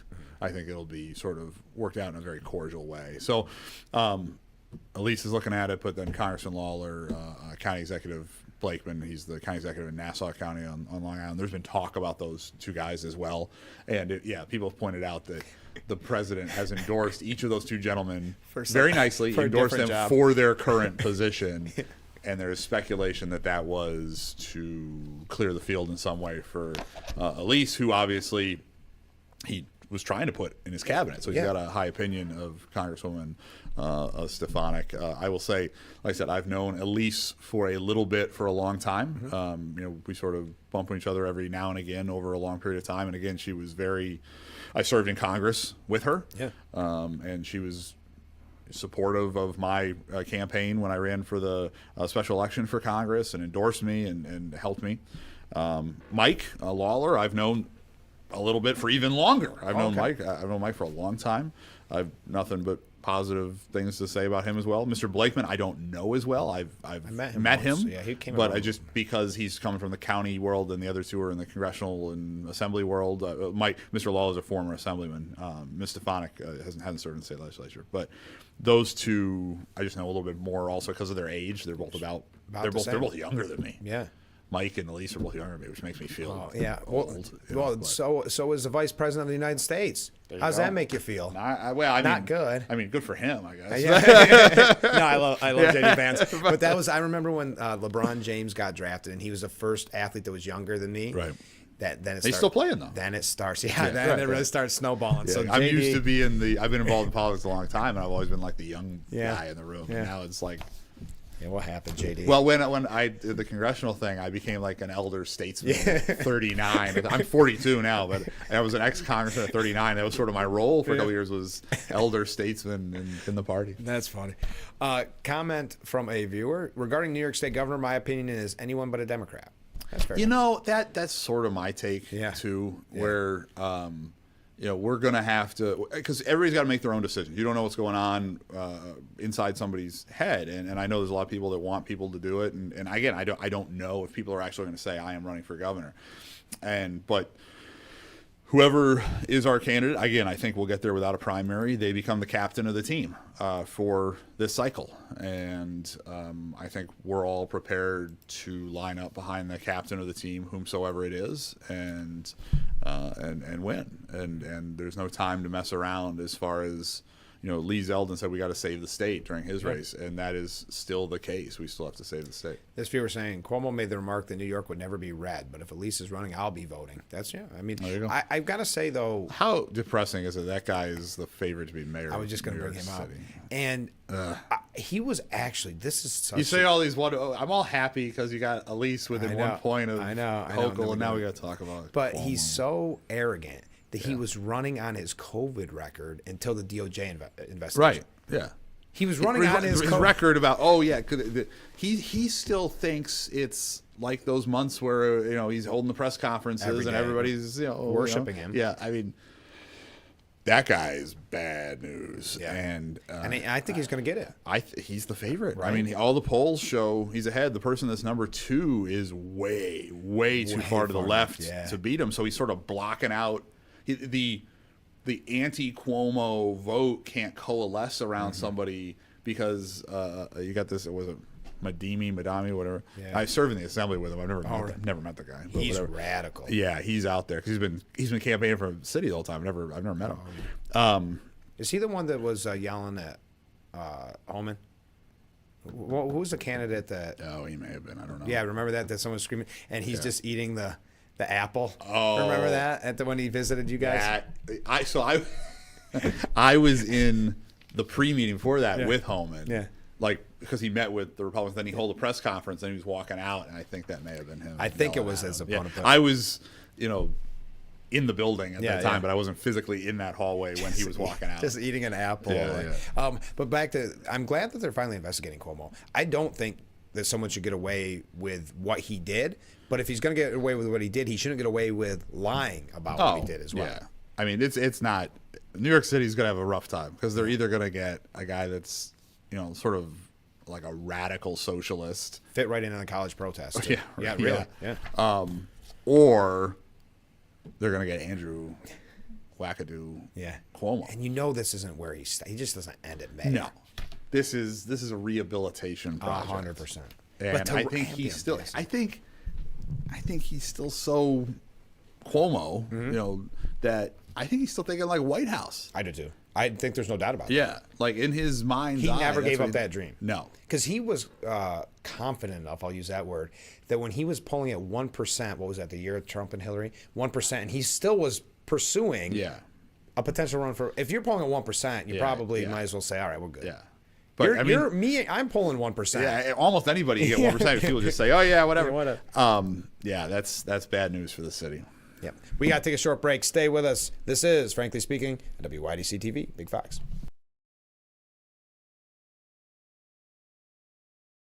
It's the 2025 Waterfront Festival and Cardboard Boat Regatta. A day full of fun for all ages. Register at watkinsglen.com/waterfront festival. Hope that boat is sturdy for the big day, June 14th. Frequent trips to the bathroom interrupt the flow of your day. As most men above 50, their prostate grow. They start to feel these symptoms, going more to the bathroom, weaker flow. If you're looking for relief beyond the restroom, UroLift could help. The minimally invasive procedure unblocks the urethra, limiting time at the toilet without cutting or removing tissue. The recovery time after this procedure is less than 24 hours. Learn more about UroLift and how it could improve your flow over at arnetthealth.org/services/urology. Fox Sports app isn't just any sports app. It's your sports app. Your teams, your highlights, your scores. Get more of what you want. To the end zone. Stream your teams live. It's free with your pay TV subscription. Grab your Fox Sports app today. It's a season of sharing. Having a good time has always been my #1 goal. I tend to get crazy. At my age, I should not be jumping up and down like that. And if you don't know what I mean, ask your mama. The young ones, y'all like, we don't know what you're talking about. But I promise you, in 30 years, you will. It's the best time in daytime. Weekdays at 2 p.m. on Big Fox.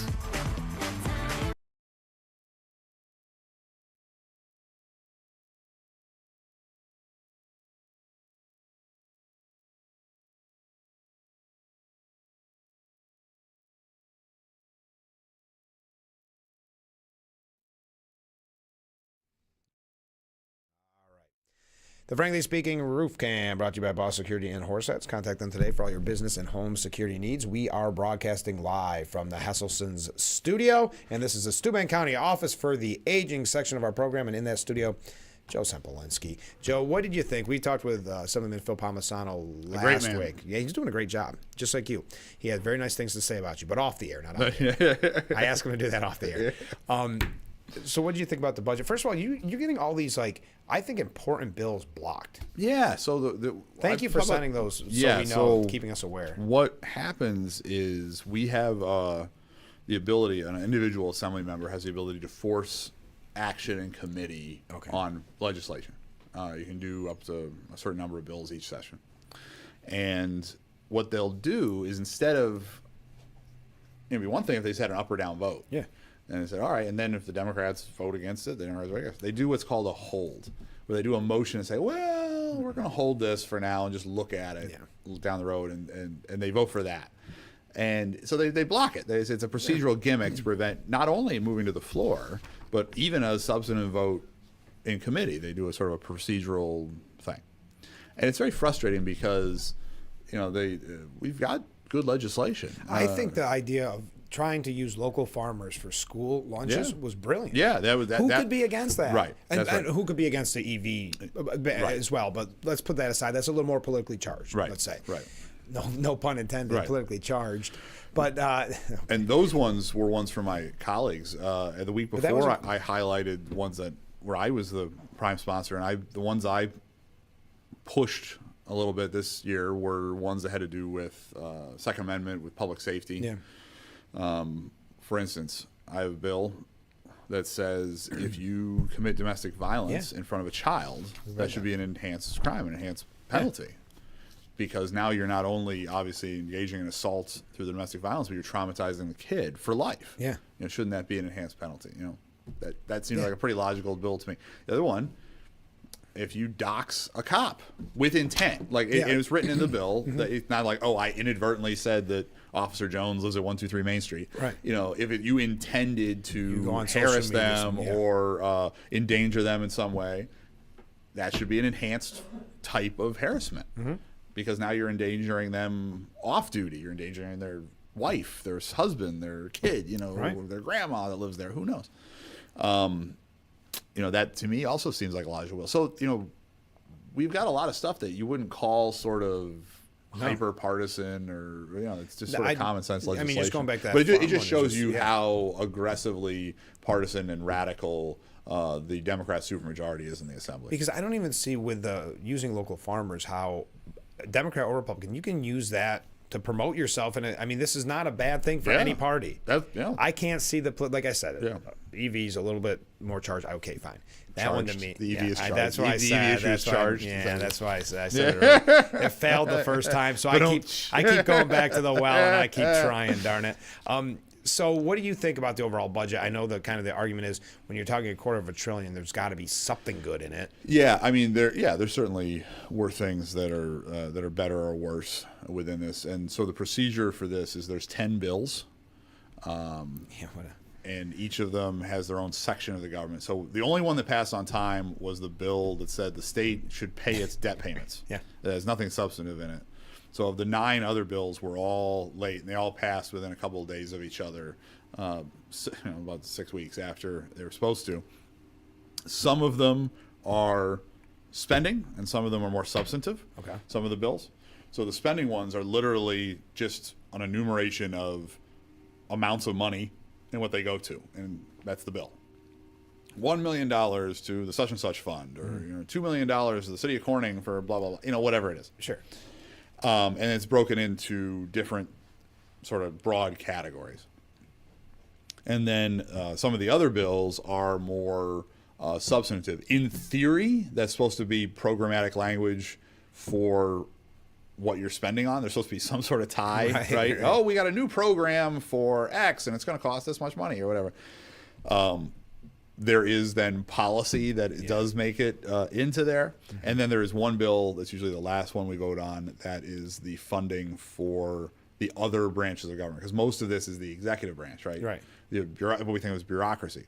But there's also one bill that has to fund the function of the legislative branch and the function of the judicial branch. The money that actually pays for court workers and legislative staff and these sort of things. So that makes up the budget.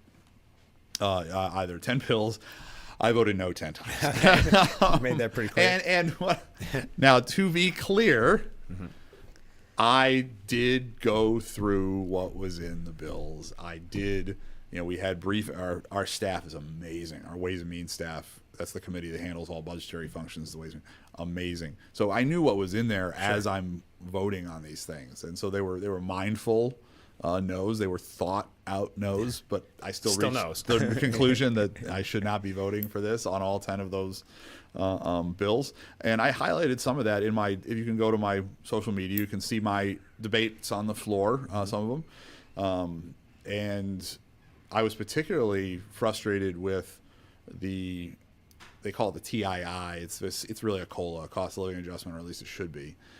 For those who care for the developmentally disabled, those who care for those who are mentally ill, getting them even with what inflation has been would have been a 7.8% increase.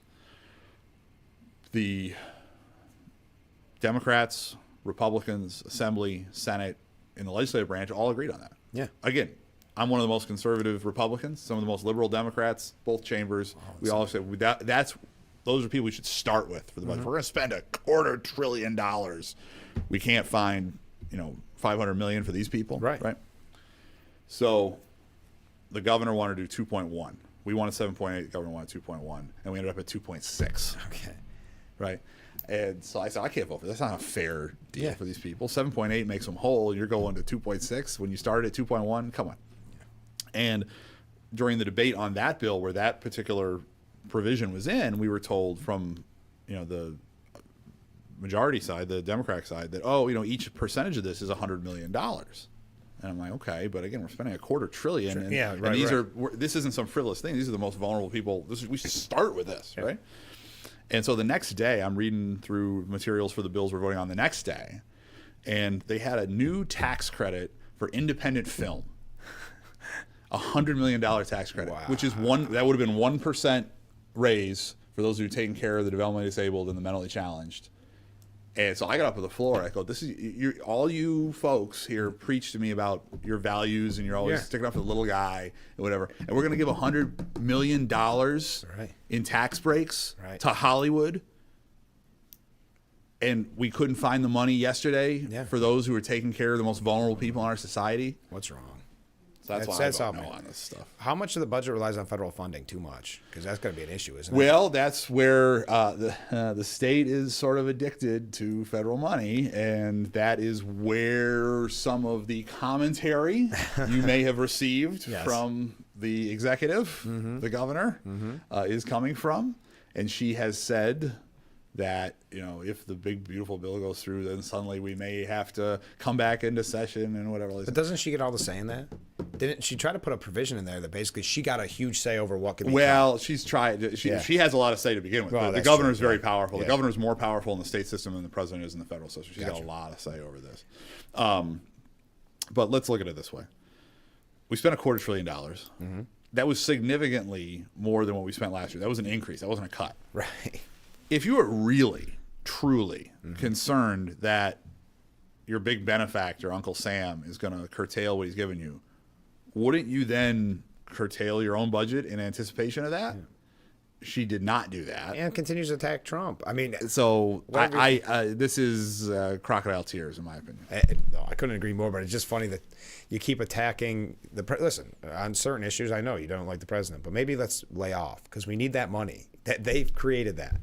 There's a lot of folks with a lot of TDS in the Democratic Party right now. I love the fact that in Washington it's the big, beautiful bill, and you guys get the big, ugly. Right? That is, yes. That is, so I talk about there's this policy stuff that's on the budget, and it's usually crammed into one particular bill, all in one. It even has nothing to do with the topic of that bill, and they call it the big, ugly. We got to take a short break. Stay with us. We'll be right back with Frankly Speaking, wrapping up today's edition. So get those last-minute questions in. Trust your smile to Dr. Hench's at either Watkins Glen, Elmira, Horseheads, or Elkland Family Dentistry. All 4 locations provide cutting-edge technology to make sure your visit is comfortable and stress-free. Dr. Hench's offers treatment in all areas of dentistry, including same-day crowns, implants, root canals, oral surgery, and treatment for all ages. For the best dental care in the region, trust Dr. Hench's and his staff at Watkins Glen, Horseheads, Elmira, and Elkland Family Dentistry. Call any one of his offices today or visit them online for more information. Laminate and vinyl to tile and wood, Floor & Decor has more options for pros, homeowners, and anyone looking for the right look at the right price. Your next beautiful space is at Floor & Decor. Catch Twin Tiers local news and weather by visiting WYDCTV.com. We've got daily and weekly weather forecast, question of the day, things to do, and more. WYDCTV.com, your website for everything Twin Tiers local.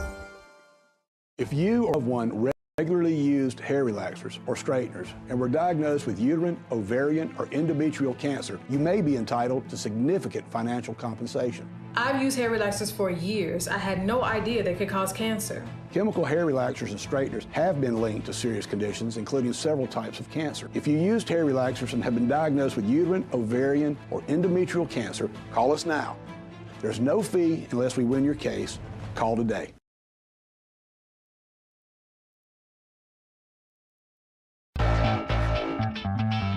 The Frankly Speaking Roof Cam. Brought to you by Boss Security and Horseheads. Contact them today for all your business and home security needs. You can see the Glass Fest is starting to form out there and the roof cam. This is the Steuben County Office for the Aging section of our program, and we're broadcasting live from the Hesselson studio. In that studio, Assemblyman Joe Sempolinski. There we go. So, Joe, a couple of comments first. Electric school buses are an absolute idiotic law. Yeah, that's not really a question. That mandate is very problematic, yes. And we should. We one of the things we were trying to do, as you were talking about, is give people opt-outs for it. It's buckle up on the expense on that, and then before we even get to the safety issues. Well, even look at like Corner Payne Post School District. Their budget failed. Yeah. Imagine people are upset about the cost. Imagine if the next proposition shows multi-millions of dollars for EV buses. That's where we're going. Yeah, that is where we're going. And charging stations, et cetera. Yeah. Comment from a different viewer.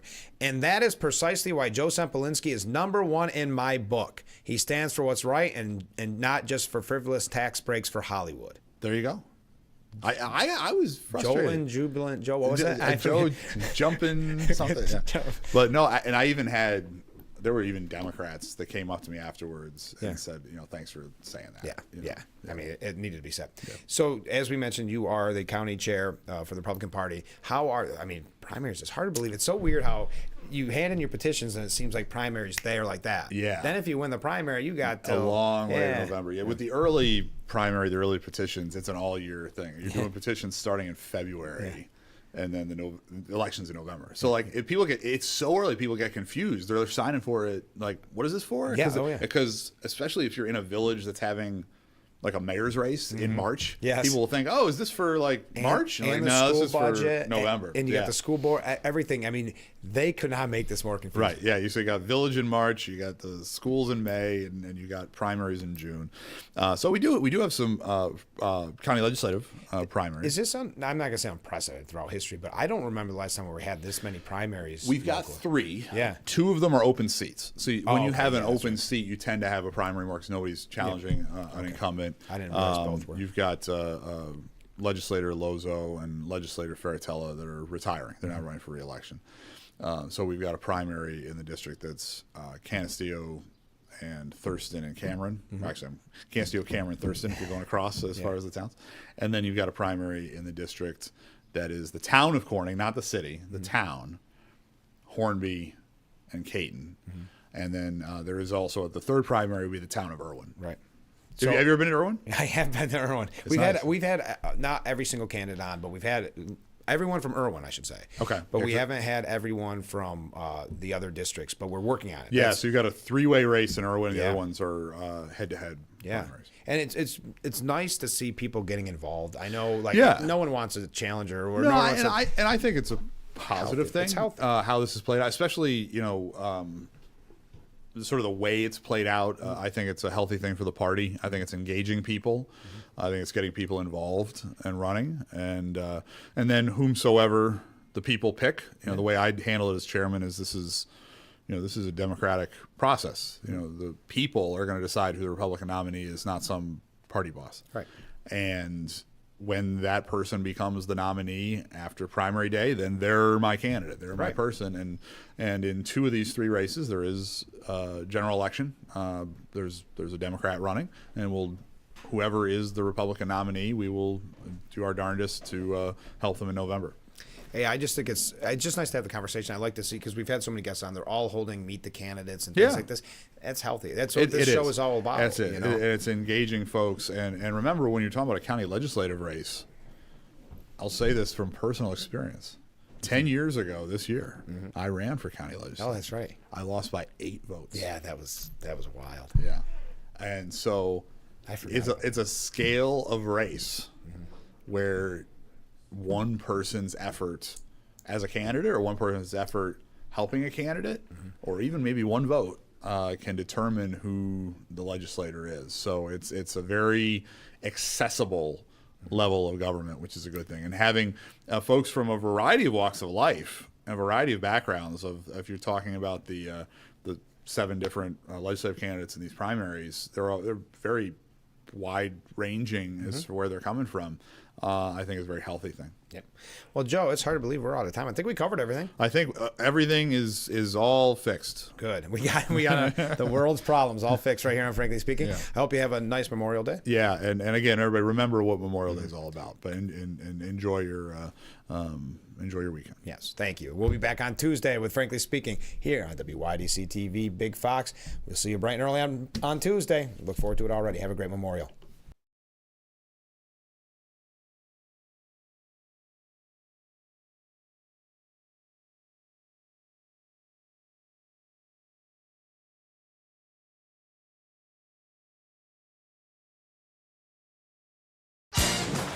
When you think swimming pools, think Hesselson's. Hesselson's offers expert advice, professional service, and a complete line of chemicals and accessories. Replacement liners, motors and pumps, automatic vacuums, skimmers, ladders, steps, and more. Hesselson's has it all. Do you have a chemical question? Come in for Hesselson's free computerized water analysis and the widest selection of chlorine and specialty chemicals. With Hesselson's help, you can clean up any pool problem and swim in sparkling clean water. Let Hesselson's show you how easy it can be to take care of your swimming pool. Remember, it's always fun to poke in the corners at Hesselson's.